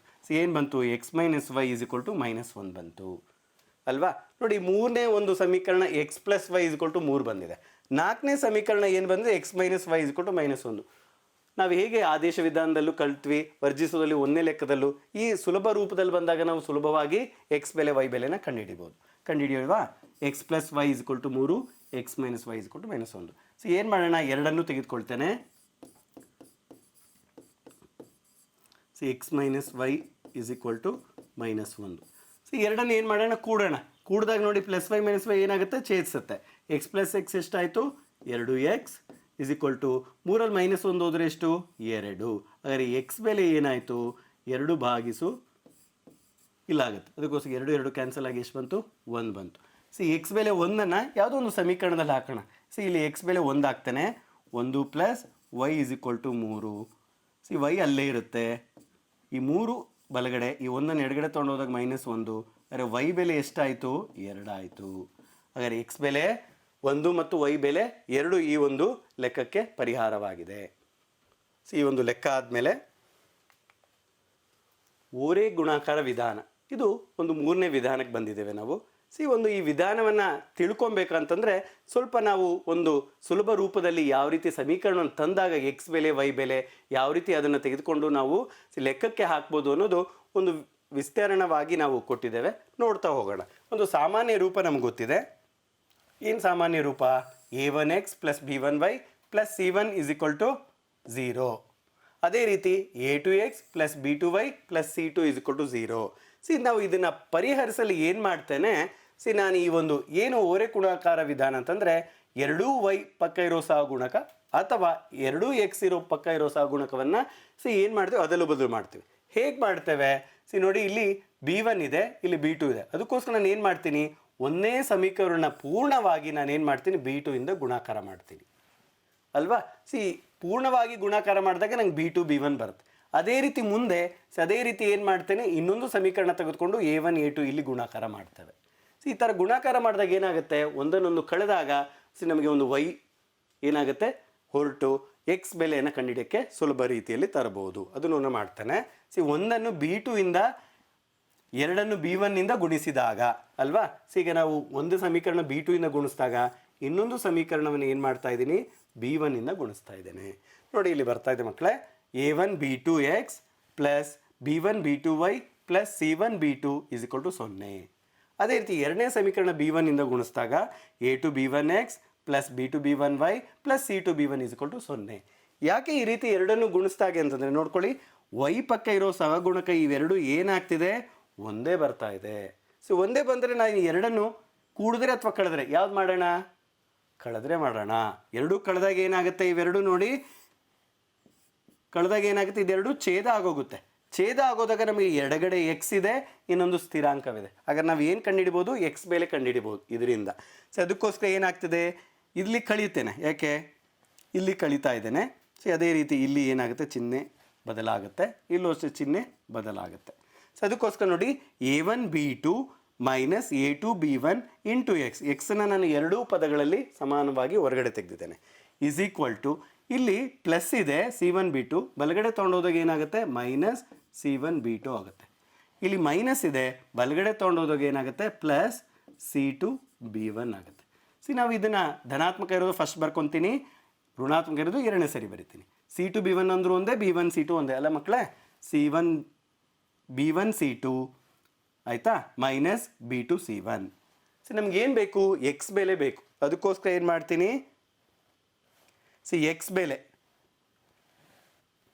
ಎಕ್ಸ್ ಬೆಲೆ ನಾನು ಎಡಗಡೆನೇ ಇಟ್ಕೊಂಡು ಈ ಎಕ್ಸ್ನ ಈ a1 b2 ಮೈನಸ್ a2 b2ವನ್ನು ಬಲಗಡೆ ಛೇದಕ್ಕೆ ಕಳಿಸ್ತೇನೆ. ಅದಕ್ಕೋಸ್ಕರ x is equal to b1 c2 minus b2 c1 ಛೇದಿಸು a1 b2 minus a2 b1. ಇದೇನೋ ಒಂದು ದೊಡ್ಡ ಬೆಲೆ ಬಲಗಡೆ ಸಂಖ್ಯೆಯಲ್ಲಿದೆ ಅಲ್ವಾ. a1 b1 c1 ಎಲ್ಲ ಏನು ಸಂಖ್ಯೆಗಳು ಲೆಕ್ಕ ಮಾಡುವಾಗ. ಆದರೆ ಎಕ್ಸ್ ಈಸ್ ಈಕ್ವಲ್ ಟು ಇಷ್ಟೊಂದು ಹೇಗೆ ನೆನಪಿಟ್ಕೊಳೋದು ಅಂತ ನಿಮಗೆ ಕಷ್ಟ ಅನಿಸ್ತಿರ್ಬೋದು. ಆದರೆ ಮುಂದಿನ ಈ ಒಂದು ವೈ ಬೆಲೆ ಕಂಡಿಡಿದ ಮೇಲೆ ಯಾವ ರೀತಿ ಸುಲಭವಾಗಿ ನಾವು ಲೆಕ್ಕ ಮಾಡ್ಬೋದು ಅಂತ ನಿಮಗೆ ಒಂದು ಸಲಹೆಯನ್ನು ಕೊಡ್ತಾನೆ. ಎರಡನ್ನು ಅದೇ ರೀತಿ ಏನು b1 b2 ನಾನು ಗುಣಾಕಾರ ಮಾಡಿದೆ, ಅದೇ ರೀತಿ ಏನು ಮಾಡ್ತೀನಿ, ಸಮೀಕರಣವನ್ನು a1 a2 ಇಂದ ಗುಣಾಕಾರ ಮಾಡೋದು ಅಂತ ಇಲ್ಲಿ ತೋರಿಸ್ತಾ ಇದ್ದೇವೆ. ಎರಡನ್ನು a1 ಒಂದನ್ನು a2 ಇಂದ ಗುಣಿಸಿದಾಗ ಏನಾಗುತ್ತೆ ನೋಡೋಣ, a1 a2x plus b2 b1y plus c2 a1 is equal to 0. ಅದೇ ರೀತಿ ಇಲ್ಲಿ ಏನು ಮಾಡ್ತಾ ಇದ್ದೀವಿ, a1 ಇಂದ ಗುಣಾಕಾರ ಮಾಡ್ತೇವೆ ಎರಡನೇ ಸಮೀಕರಣವನ್ನು. a1 a2x plus b1 a2y plus c1 a2 is equal to 0 ಅಂತ ಬಂತು ಅಲ್ವಾ ಮಕ್ಕಳೇ. ಇಲ್ಲೇನು ಮಾಡಿದ್ರೆ ನಾನು b1 b2 ಇಂದ ಗುಣಾಕಾರ ಮಾಡಿದೆ, ಇಲ್ಲೇನು ಮಾಡ್ತಾ ಇದ್ದೀನಿ a1 a2 ಇಂದ ಗುಣಾಕಾರ ಮಾಡ್ತೀನಿ. ಯಾಕೆ a1 a2 ಇಂದ ಗುಣಾಕಾರ ಮಾಡ್ತೀನಿ ನೋಡಿ, ಇಲ್ಲಿ ನೋಡಿ ಎಕ್ಸ್ ಗುಣಕ ಸಮವಾಗಿದೆ, ಅದೇ ರೀತಿ ಇಲ್ಲಿ ಎಕ್ಸ್ ಗುಣಕೂ ಸಮವಾಗಿದೆ. ಎರಡೂ ನಾವು ಏನು ಮಾಡಿದಾಗ ಕಳೆದಾಗ ಏನಾಗುತ್ತೆ, ಎರಡು ಛೇದ ಆಗುತ್ತೆ. ಇದು ಛೇದ ಆಗೋದ್ರಿಂದ ಏನು ಬರುತ್ತೆ, ವೈ ಗುಣಕಗಳು ಬರುತ್ತೆ. ಅದಕ್ಕೋಸ್ಕರ ಈ ರೀತಿ ಮಾಡ್ತಾ ಇದ್ದೀನಿ. ಇಲ್ಲೂ ಅಷ್ಟೇ ಪ್ಲಸ್ ಇರೋದನ್ನ ಏನು ಮಾಡ್ತೀನಿ, ಮೈನಸ್ ಮಾಡ್ತೀನಿ, ಇದು ಅಷ್ಟೇ ಮೈನಸ್ ಆಗುತ್ತೆ. ಇಲ್ಲಿ ನೋಡಿ ಇದೆರಡು ಛೇದ ಆದರೆ ಉಳಿದಿದ್ದು ಏನು ಬಂತು, ನಮಗೆ ವೈ ಸಹಗುಣಕಗಳು ಬರುತ್ತೆ. ಅದಕ್ಕೋಸ್ಕರ ಎರಡೂ ವೈ ಇರೋದ್ರಿಂದ ಸಮವಾಗಿ ಹೊರಗಡೆ ತೆಗೆದಿದ್ದೇನೆ. ಉಳಿದಿರೋದು a1 b2 minus a2 b1 is equal to ಇಲ್ಲಿ c2 a1 is equal to 0 ಇದೆ ಅಲ್ವಾ. ಇದನ್ನು ಬಲಗಡೆ ತೊಗೊಂಡು ಹೋಗ್ತೇನೆ. ಈ ಪ್ಲಸ್ ಇರೋದು ಬಲಗಡೆ ಹೋದ್ರೆ ಏನಾಯಿತು, ಮೈನಸ್ c2 a1 ಆಯಿತು. ಅದೇ ರೀತಿ ಇಲ್ಲಿ ಮೈನಸ್ ಇದೆ ಮಕ್ಕಳೇ, ಮರಿಬೇಡಿ, ಮೈನಸ್ ಬಲಗಡೆ ತೊಗೊಂಡೋದ್ರೆ ಏನಾಯಿತು, ಪ್ಲಸ್ c1 a2 ಆಯಿತು. ಪ್ಲಸ್ ಇರೋದು ಧನಾತ್ಮಕ ಫಸ್ಟ್ ಬರೆದಿದ್ದೀನಿ, c1 a2 minus c2 a1 ಅಂತ ಬರೆದಿದ್ದೇನೆ ಅಲ್ವಾ. ನಮ್ಗೆ ಏನು ಬೇಕು, ವೈ ಬೇಕು. ಅದಕ್ಕೋಸ್ಕರ ವೈ ಎಡಗಡೆ ಹಾಗೆ ಇಟ್ಕೊಂಡು ವೈ ಸಹಗುಣಕವನ್ನು ಬಲಗಡೆ ಛೇದಿಸ್ತಾ ಇದ್ದೀನಿ. ವೈ ಬೆಲೆ ಏನಾಯಿತು, c1 a2 minus c2 a1 ಭಾಗಿಸು A1B2 ಮೈನಸ್ A2B1. ಹೇಗೆ ಇದನ್ನು ನೆನಪಿಟ್ಕೊಳ್ಬೋದು ಅಂತ ನೀವು ಅಂದ್ಕೊಂಡಿರ್ಬೋದು. ಒಂದು ಈಸಿಯಾಗಿ ಹೇಳ್ತೇನೆ ನೋಡಿ. ನಮ್ಗೆ ಯಾವತ್ತೂ ಅಷ್ಟೇ ಎಕ್ಸ್ ಬಂದಾಗ ಎಕ್ಸ್ ಪಕ್ಕ ಸಹಗುಣಕ್ಕೆ ಏನು ಬಿಟ್ಬಿಡೋಣ, ಬಿಟ್ಬಿಟ್ಟು ಬಿ ಸಿ ಅಂತ ತೆಗೆದುಕೊಳ್ಳಿ.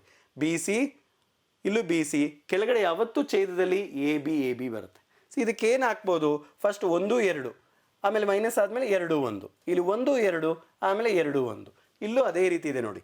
ವೈ ಇದೆ ಅಂತಂದರೆ ನಾವು ಕಂಡುಹಿಡ್ತಿದ್ದೀವಿ ಅಂತಂದರೆ ವೈ ಸಹಗುಣಕ ಏನಾಗಿರುತ್ತೆ, ಬಿ ಆಗಿರುತ್ತೆ. ಅದಕ್ಕೋಸ್ಕರ ಬಿ ಬಿಟ್ಬಿಡೋಣ.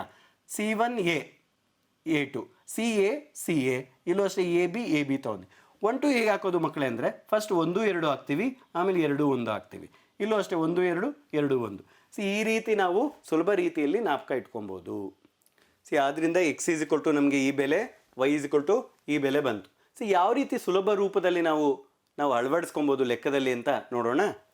ಓರೆ ಗುಣಾಕಾರವನ್ನು ಸುಲಭವಾಗಿ ನೆನಪಿನಲ್ಲಿಡಲು ಯಾವ ರೀತಿ ಸುಲಭವಾಗಿ ಅಂತ ಹೇಳ್ತೇನೆ ನೋಡಿ ಮಕ್ಕಳೇ. ಎಕ್ಸ್ ಭಾಗಿಸು ಈಸ್ ಈಕ್ವಲ್ ಟು ವೈ ಭಾಗಿಸು ಈಸ್ ಈಕ್ವಲ್ ಟು 1 ಭಾಗಿಸು.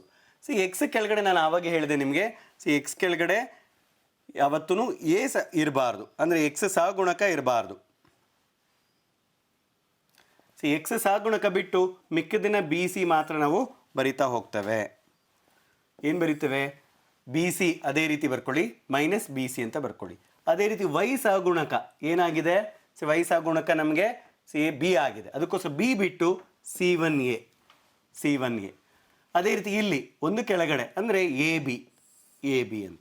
ಫಸ್ಟ್ ನಾವು 1 2 ಹಾಕ್ತೇವೆ, 2 1. ಅದೇ ರೀತಿ 1 2 2 1. ಅದೇ ರೀತಿ 1 2 2 1. ನಮಗೆ ಒಂದು ಸಾಮಾನ್ಯ ರೂಪದಲ್ಲಿ ತಂದ ಮೇಲೆ ಈ ರೀತಿ ಎಕ್ಸು ವೈ ಮತ್ತು ಸ್ಥಿರಾಂಕ ಬೆಲೆಗಳನ್ನು ಹಾಕ್ತಾ ಹೋಗ್ತೇವೆ. ಇದನ್ನು ಜ್ಞಾಪಕ ಇಟ್ಕೊಳ್ಳಲು ನಮಗೆ ಈ ಓರೆ ಗುಣಾಕಾರ, ಏನಕ್ಕೆ ಓರೆ ಅಂತಂದರೆ ನೋಡಿ, ಈ ಥರ ನಾವು ಓರೆ ಗುಣಾಕಾರ ಮಾಡಿದಾಗ ಸುಲಭವಾಗಿ ನೆನಪಿನಲ್ಲಿ ಇಟ್ಕೊಬೋದು. ಎಕ್ಸ್ ಇದ್ದಾಗ ಎ ಇರೋದಿಲ್ಲ, ಅದೇ ರೀತಿ ಬಿ ಅಂತ ಬರ್ಕೊತೇವೆ. ವೈ ಸಹಗುಣಕ ಬಿ ಆಗಿರೋದು ಅದನ್ನು ಇಟ್ಕೊಂಡಿರಾ, ಸಿ ಅಂತ ಬರ್ಕೊತೇವೆ. 1 ಇದ್ದಾಗ ಎ ಮತ್ತು ಬಿಯನ್ನು ಬರ್ಕೊತೇವೆ. ಯಾವ ರೀತಿ ಗುಣಾಕಾರ ಮಾಡೋದು ತುಂಬ ಇಂಪಾರ್ಟೆಂಟು. ಇಲ್ಲಿ B1 B2 ಇದೆ ಅಲ್ವಾ, B2 C1. ಅದೇ ರೀತಿ ನಮಗೆ B1 C2 ಯಾವಾಗೆ ಮೇಲ್ಗಡೆಯಿಂದ B1 C2 ಅಂತ ತೆಗೆದುಕೊಂಡ್ವಿ, ಮೈನಸ್ B2 C1 ಅಂತ ತೆಗೆದುಕೊಂಡ್ವಿ. ಅದೇ ರೀತಿ ವೈ ಕಂಡುಹಿಡಬೇಕಾದ್ರೆ C1 A2, ಅದೇ ರೀತಿ C2 A1 ಅಂತ ತೆಗೆದುಕೊಂಡ್ವಿ. ಅದೇ ರೀತಿ ಸ್ಥಿರಾಂಕ ಬಂದಾಗ ನಾವು ಹೇಗೆ ತೊಗೊಬೇಕು, A1 B2, ಅದೇ ರೀತಿ A2 B1 ಅಂತ ತಗೊಂಡ್ವಿ. ಅದಕ್ಕೋಸ್ಕರ ಓರೆ ಗುಣಾಕಾರ ಅಂತ ನಾವು ಇಟ್ಟಿರೋವಂಥದ್ದು. ನಾವು ಏನು ಮಾಡ್ತಾ ಇದ್ದೇವೆ, ಎಕ್ಸ್ ಕೆಳಗಡೆ ಈ ರೀತಿ ಬಂತು, ವೈ ಕೆಳಗಡೆ ಈ ರೀತಿ ಬಂತು, 1 ಕೆಳಗಡೆ.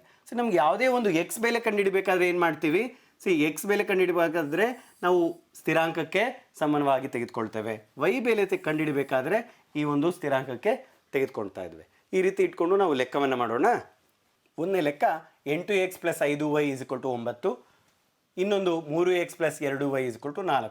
ಒಂದು ಸಾಮಾನ್ಯ ರೂಪದಲ್ಲಿ ಬರಿಬೇಕು ಅಂತಂದರೆ 8x + 5y, ಬಲಗಡೆ 9 ಇರೋದು ಎಡಗಡೆ ಬರುತ್ತೆ, -9 = 0. ಅದೇ ರೀತಿ 3x + 2y, ಬಲಗಡೆ ಇರುವಂಥ 4 ಎಡಗಡೆ ಬಂದಾಗ -4 = 0 ಆಗುತ್ತೆ. ಈಗ ನಾವು ಸೂತ್ರ ಈ ರೀತಿ ಹೇಳಿದ್ವಿ, ಎಕ್ಸ್ ಭಾಗಿಸು ವೈ ಭಾಗಿಸು 1 ಭಾಗಿಸು. ಅದೇ ರೀತಿ B1 C2 - B2 C1, C1 A2 - C2 A1, ಅದೇ ರೀತಿ A1 B2 - A2 B1. ಇದರಲ್ಲಿ ಯಾವುದೇದು ಅಂತ ನೋಡೋಣ. 8 ಏನಾಯಿತು, A1 ಆಯಿತು, 5 B1 ಆಯಿತು, -9 C1 ಆಯಿತು. ಅದೇ ರೀತಿ ಇಲ್ಲಿ A2 ಅನ್ನೋದು 3 ಆಯಿತು, B2 ಅನ್ನೋದು 2 ಆಯಿತು, ಅದೇ ರೀತಿ C2 ಅನ್ನೋದು -4 ಆಯಿತು. ಏನು A B C1, ಅದೇ A2 B2 C2ನ ನಾವು ಆ ಒಂದು ಸೂತ್ರಕ್ಕೆ ಹಾಕ್ತಾ ಹೋಗೋಣ. ಎಕ್ಸ್ ಭಾಗಿಸು B1 ಅಂತಂದರೆ 5 ಇದೆ, ಗುಣಿಸು. ಅದೇ ರೀತಿ C2 ಅಂತಂದರೆ ಏನಿದೆ ನೋಡಿ, -4 ಇದೆ. ಮೈನಸ್ ತುಂಬ ಸೂಕ್ಷ್ಮವಾಗಿ ಮೈನಸ್ಸು ಪ್ಲಸ್ಗಳಿದೆ, ಗುಣಿಸಿದಾಗ ತುಂಬ ಚೆನ್ನಾಗಿ ಮಾಡಬೇಕಾಗುತ್ತೆ. ಅದೇ ರೀತಿ B2 ಎಷ್ಟಿದೆ ನೋಡಿ, ಮೈನಸ್ ಹೊರಗಡೆ ಇದ್ದು B2 ಎಷ್ಟಿದೆ, 2 ಇದೆ. ಅದೇ ರೀತಿ C1 ಎಷ್ಟಿದೆ, -9 ಇದೆ, = ವೈ ಭಾಗಿಸು C1 ಎಷ್ಟಿದೆ ನೋಡಿ, -9, A2 ಎಷ್ಟಿದೆ, 3 ಇದೆ, ಮೈನಸ್ C2 -4 ಇದೆ. ಅದಕ್ಕೋಸ್ಕರ ನೋಡಿ ಇಲ್ಲಿ ಮೈನಸ್ ಹಾಕಿದ್ಮೇಲೆ ಬ್ರ್ಯಾಕೆಟ್ ಹಾಕಿದ್ದೇವೆ. ನಿಮಗೆ ಗುಣಾಕಾರ ಮಾಡೋದರಲ್ಲಿ ಕಷ್ಟ ಆಗಬಾರ್ದು ಅಂತ. -4 ಗುಣಿಸು 8 ಯಾವುದು, A1 ಆಗಿದೆ. ಅದೇ ರೀತಿ 1 ಭಾಗಿಸು A1 ಎಷ್ಟು ನೋಡಿ, 8, ಗುಣಿಸು B2 ಎಷ್ಟಿದೆ, ನಮಗೆ ಇಲ್ಲಿ 2 ಇದೆ, ಮೈನಸ್. ಅದೇ ರೀತಿ A2 3 ಇದೆ ನೋಡಿ, A2 3 ಇದೆ. ಅದೇ ರೀತಿ B1 ಎಷ್ಟಿದೆ ನೋಡಿ, 5 ಇದೆ. ಏನು ಮಾಡಬೇಕು, ಇದನ್ನು ನಾವು ಬಾಡ್ ಮಾಸ್ ಅಂದರೆ ನಾವು ಯಾವತ್ತೂ ಅಷ್ಟೇ ಭಾಗಿಸುವಾಗ, ಗುಣಾಕಾರ ಮಾಡುವಾಗ, ಕೂಡಿಸುವಾಗ, ಕಳಿಸುವಾಗ ಯಾವುದನ್ನು ಮೊದಲು ತೆಗೆದುಕೊಳ್ಬೇಕು ಅಂತ ನಿಮಗೆ ಹಳೆ ತರಗತಿಯಲ್ಲಿ ಕಲ್ತಿದ್ದೇವೆ. ಅದಕ್ಕೋಸ್ಕರ ನಾವು ಈಗ ಏನು ಮಾಡಬೇಕು, ಫಸ್ಟ್ ಏನು ಮಾಡಬೇಕು, ಗುಣಿಸ್ತಾ ಹೋಗಬೇಕು. ಸೊ ಅದಕ್ಕೋಸ್ಕರ ಎಕ್ಸ್ ಭಾಗಿಸು 5 ಇಂಟು -4. ಸೊ 5 ಇಂಟು -4 ಅಂದರೆ -20 ಆಯಿತು. ಸೊ ಅದೇ ರೀತಿ ಇಲ್ಲಿ ಮೈನಸ್ ಹೊರಗಡೆ ಇದೆ, ಫಸ್ಟ್ ಒಳಗಡೆಯಿಂದ ನಾವೇನು ಮಾಡೋಣ, ಗುಣಿಸ್ಕೊಳ್ಳೋಣ. 2 ಇಂಟು -9 ಎಷ್ಟಾಯಿತು, -18 ಆಯಿತು. ಅದೇ ರೀತಿ ವೈ ಭಾಗಿಸು -9 ಇಂಟು 3 -27 ಆಯಿತು. ಸಿ ಮೈನಸ್ ಹಾಗೇ ಇದೆ, ಮೈನಸ್ನೇನು ನಾವು ಬದಲಿಸಬಾರ್ದು, ಹಾಗೇ ಬರ್ಕೊಂಡು ಒಳಗಡೆ ಇರೋದು ಫಸ್ಟ್ ಏನು ಮಾಡಬೇಕು, ಸುಲಭ ರೂಪ ತರಬೇಕು. -4 ಇಂಟು ಎಷ್ಟಾಯಿತು, -32 ಆಯಿತು. ಅದೇ ರೀತಿ 1 ಭಾಗಿಸು 8 2 16 -3 ಇಂಟು 5 ಎಷ್ಟು, 15. 3 ಇಂಟು 5 15 ಆಯಿತು. ಹಾಗಾದರೆ ನೆಕ್ಸ್ಟ್ ಒಂದು ಸ್ಟೆಪ್ನಲ್ಲಿ ಎಕ್ಸ್ ಭಾಗಿಸು, ಇಲ್ಲಿ ನಾವು -20, ಇಲ್ಲಿ ಮೈನಸ್ ಇಂಟು ಮೈನಸ್ ಏನಾಗುತ್ತೆ, ಪ್ಲಸ್ ಆಗುತ್ತೆ. ಸಿ ಹಾಗಾದರೆ -20ರಲ್ಲಿ +18 ಅಂದರೆ ಎಷ್ಟು, ಸಿ ಏನಾಗಿದೆ, ಸಂಖ್ಯೆ -20 ದೊಡ್ಡದು, ಅದಕ್ಕೋಸ್ಕರ 18 ಕಳೆದಾಗ ಎಷ್ಟಾಯಿತು, -2 ಬಂತು. ಅದೇ ರೀತಿ ಇಲ್ಲಿ -27, ಇಲ್ಲಿ ಮೈನಸ್ ಇಂಟು ಮೈನಸ್ ಏನಾಯಿತು, 32 ಆಯಿತು. 32ರಲ್ಲಿ -27 ಎಷ್ಟು ಬಂತು, 5 ಬಂತು, ಧನಾತ್ಮಕ 5. ಅದೇ ರೀತಿ 16ರಲ್ಲಿ 15 ಕಳೆದಾಗ 1 ಬಂತು. ನಮಗೆ ಏನು ಬೇಕು, ಎಕ್ಸ್ ಮತ್ತು ವೈ ಬೆಲೆಗಳು ಬೇಕು. ಅದಕ್ಕೋಸ್ಕರ ಈ ಮೂರೂ ಸಮೀಕರಣ ಈಕ್ವಲ್ ಇದ್ದಾಗ, ಸಮವಿದ್ದಾಗ ನಾವು ಫಸ್ಟು ಎಕ್ಸನ್ನು ಸ್ಥಿರಾಂಕಕ್ಕೆ ಒಂದು ಈಕ್ವೇಟ್ ಮಾಡಬೇಕು, ಇನ್ನೊಂದು ವೈ ಒಂದು ಇರೋವಂಥದ್ದನ್ನ ಸ್ಥಿರಾಂಕಕ್ಕೆ ಸಮವಾಗಿ ತೆಗೆದುಕೊಳ್ಬೇಕು. ಅದಕ್ಕೋಸ್ಕರ ಇಲ್ಲಿ ಮಾಡ್ತಾ ಇದ್ದೇನೆ, ಎಕ್ಸ್ ಭಾಗಿಸು ಏನಾಗ್ತಿದೆ, -2 ಇದೆ, = 1/1 ಇದೆ. ಸಿ ಓರೆ ಗುಣಾಕಾರ ಮಾಡಿದಾಗ ಏನಾಗುತ್ತೆ, -2 ಇಲ್ಲಿ ಅಂಶಕ್ಕೆ ಹೋಗುತ್ತೆ, 1 ಇಲ್ಲಿಗೆ ಹೋಗುತ್ತೆ. ಅದಕ್ಕೋಸ್ಕರ ಎಕ್ಸ್ ಎಷ್ಟಾಯಿತು, -2 ಆಯಿತು. ಅದೇ ರೀತಿ ಇಲ್ಲಿ y/5 = 1/1 ಆಯಿತು. ಸಿ 5 ಬಲಗಡೆ ತೆಗೆದುಕೊಂಡಾಗ ಏನಾಯಿತು, ಸಿ y = 5 ಆಯಿತು. ಅಂದರೆ ಎಕ್ಸ್ ಬೆಲೆ -2 ಮತ್ತು y ಬೆಲೆ -5 ಬಂತು. ಅಂದರೆ ನಮಗೆ ಈ ಲೆಕ್ಕ ಈ ರೀತಿ ಕೊಟ್ಟಾಗ, ಸಾಮಾನ್ಯ ರೂಪದಲ್ಲಿ ಕೊಟ್ಟಾಗೂ ಓರೆ ಗುಣಾಕಾರ ಮಾಡಿಕೊಂಡು ನಮಗೆ ಸಮೀಕರಣವನ್ನು ತೆಗೆದುಕೊಂಡು ನಾವು ಬೆಲೆಗಳನ್ನು ಕಂಡುಹಿಡಿದಿದ್ದೇವೆ. ಎರಡನೇ ಲೆಕ್ಕವನ್ನು ನೋಡೋಣ. ಇಲ್ಲಿ 0.2x + 0.3y = 1.3. ಸಿ ಲೆಕ್ಕದಲ್ಲಿ ಏನು ಬಂದಿದೆ, ದಶಮಾಂಶ ಬಂದಿದೆ. ದಶಮಾಂಶ ಬಂದ ತಕ್ಷಣ ಎದುರು ಅವಶ್ಯಕತೆ ಇಲ್ಲ. ಇನ್ನೊಂದು ಸಮೀಕರಣ 0.4x + 0.5y = 2.3. ಸಿ ಎರಡರಲ್ಲೂ ದಶಮಾಂಶವನ್ನು ಇದೆ. ಎಷ್ಟು ಸ್ಥಾನ ಇದೆ, 1 ಸ್ಥಾನ ಇದೆ. ನಮ್ಗೆ ಏನು ಯೋಚನೆ ಮಾಡಬೇಕು, ದಶಮಾಂಶ ಏನಾದ್ರು ಬಂದಾಗ ಒಂದು ಸ್ಥಾನ ಇದ್ದಾಗ ಇಡೀ ಸಮೀಕರಣವನ್ನು 10ರಿಂದ ಗುಣಿಸೋಣ. ನೋಡಿ ಇಲ್ಲಿ ಇಡೀ ಸಮೀಕರಣವನ್ನು ಏನು ಮಾಡ್ತಾ ಇದ್ದಾರೆ, 10ರಿಂದ ಗುಣಿಸ್ತಾ ಇದ್ದಾರೆ. 10ರಿಂದ ಗುಣಿಸಿದಾಗ ಏನಾಯ್ತು ನೋಡಿ, 0.2x ಇರೋದು 2x ಆಯಿತು, 0.3y ಇರೋದು ಏನಾಯಿತು, 3y ಆಯಿತು. ಅದೇ ರೀತಿ -1.3 ಇರೋದು ಏನಾಯಿತು, -13 ಆಯಿತು. ನೋಡಿ ದಶಮಾಂಶನ ನಾವು ಸುಲಭ ರೂಪದಲ್ಲೂ ತರ್ಬೋದು. ಅದೇ ರೀತಿ 0.4x ಇರೋದು ಏನಾಯಿತು, 4x ಆಯಿತು. ಅದೇ ರೀತಿ 0.5y ಇಂಟು 10 ಮಾಡಿದಾಗ ಏನಾಯಿತು, 5y ಆಯಿತು. 2.3 ಇರೋದು ಮೈನಸ್ ಇದೆ, ಯಾಕೆ ಇಲ್ಲಿ ಬಲಗಡೆ ಇರೋವಂಥ 2.3ನ ಎಡಗಡೆ ತೊಗೊಂಬಂದಿದ್ದೇವೆ. -2.3 ಇಂಟು 10 ಮಾಡಿದಾಗ -23 ಬಂತು. ಹೀಗೆ ನೋಡಿ ಒಂದು ಸಾಮಾನ್ಯ ಸಮೀಕರಣದ ರೂಪದಲ್ಲಿ ಬಂತು. ನಾವು ಇದನ್ನು ಏನು ಮಾಡ್ತಾ ಇದ್ದೇವೆ, ಎಕ್ಸ್ ಭಾಗಿಸು = y ಭಾಗಿಸು = 1 ಭಾಗಿಸುವಲ್ಲಿ ABC ಬೆಲೆಗಳನ್ನ ಹಾಕ್ತಾ ಹೋಗೋಣ. ಇಲ್ಲಿ ಎ ಅಂತಂದರೆ ಏನು, ಎ ಅಂತಂದರೆ ಎಷ್ಟು ನೋಡಿ, A1 ಅಂತಂದರೆ 2. ಅದೇ ರೀತಿ B1 ಅಂತಂದರೆ ಎಷ್ಟು, 3. ಅದೇ ರೀತಿ C1 ಅಂತಂದರೆ -13. ಅದೇ ರೀತಿ ಇಲ್ಲಿ A2 ಅಂತಂದರೆ ಎಷ್ಟು, 4. B2 ಅಂದರೆ ಎಷ್ಟು, 5. ಅದೇ ರೀತಿ C2 ಅಂದರೆ ಎಷ್ಟು, -23. ಆ ಬೆಲೆಗಳನ್ನ ಹಾಕ್ತಾ ಹೋಗೋಣ. B1 ಅಂತಂದರೆ ಎಷ್ಟು, 3 ಇಂಟು C2 ಅಂತಂದರೆ ಎಷ್ಟು, -23 ಮೈನಸ್ B2 ಅಂತಂದರೆ 5, C1 ಅಂತಂದರೆ ಎಷ್ಟು, -13.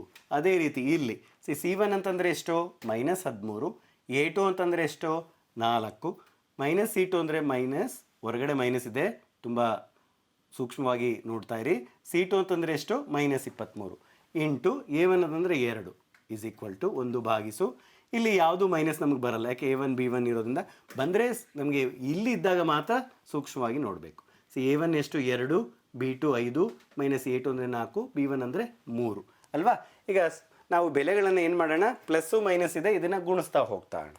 ಎಕ್ಸ್ ಭಾಗಿಸು ಇಲ್ಲಿ -23 ಇಂಟು 3 ಮಾಡಿದ್ರೆ -69 ಬಂತು. ಮೈನಸ್ ಇಲ್ಲೊಂದು ಮೈನಸ್ ಇದೆ, ಇಲ್ಲೊಂದು ಮೈನಸ್ ಇದೆ, ಏನಾಯಿತು, ಪ್ಲಸ್ ಆಯಿತು.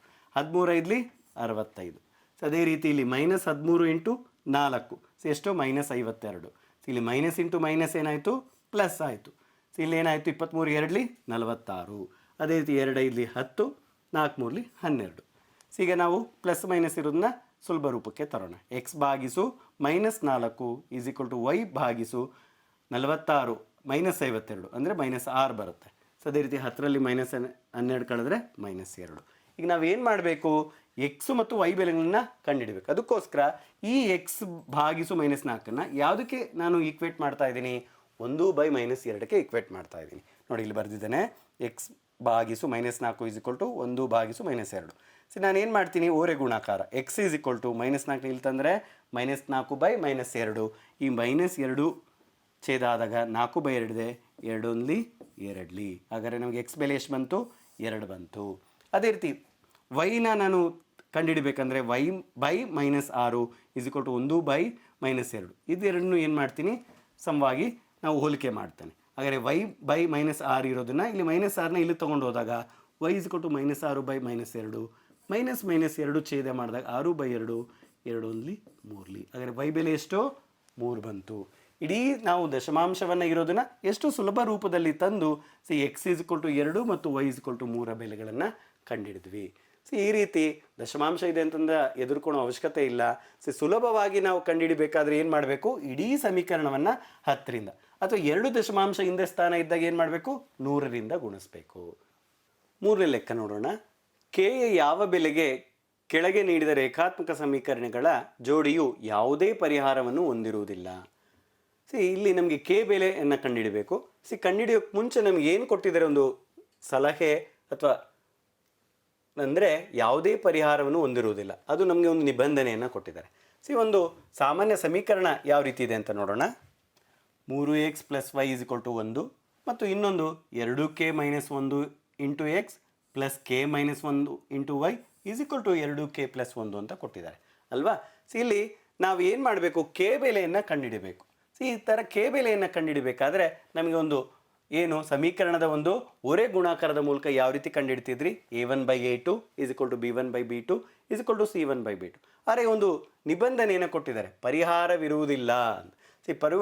ನಮಗೆ ಪರಿಹಾರವಿಲ್ಲದಿರುವ ಸಂದರ್ಭ ಯಾವ ರೀತಿ ಇರುತ್ತೆ, a1/b2 = b1/b2 ≠ c1/c2. ಈ ಎರಡು ಮಾತ್ರ ನಮ್ಗೆ ಏನಾಗಿರುತ್ತೆ, ಈಕ್ವಲ್ ಆಗಿರುತ್ತೆ. ಈ ಎರಡು ಮಾತ್ರ ಸಮವಾಗಿದ್ದಾಗ ನಾವೇನು ಮಾಡ್ಬೋದು, ಒಂದು ಬೆಲೆಗಳನ್ನು ತೆಗೆದುಕೊಳ್ಳೋಣ. ಅದೇ ರೀತಿ ಎಕ್ಸ್ ಸಹಗುಣಕ ಏನಾಗಿದೆ, 3. ಇಲ್ಲಿ ಬೇಕಾದ್ರೆ ನಾವು ಬರೆಯೋಣ.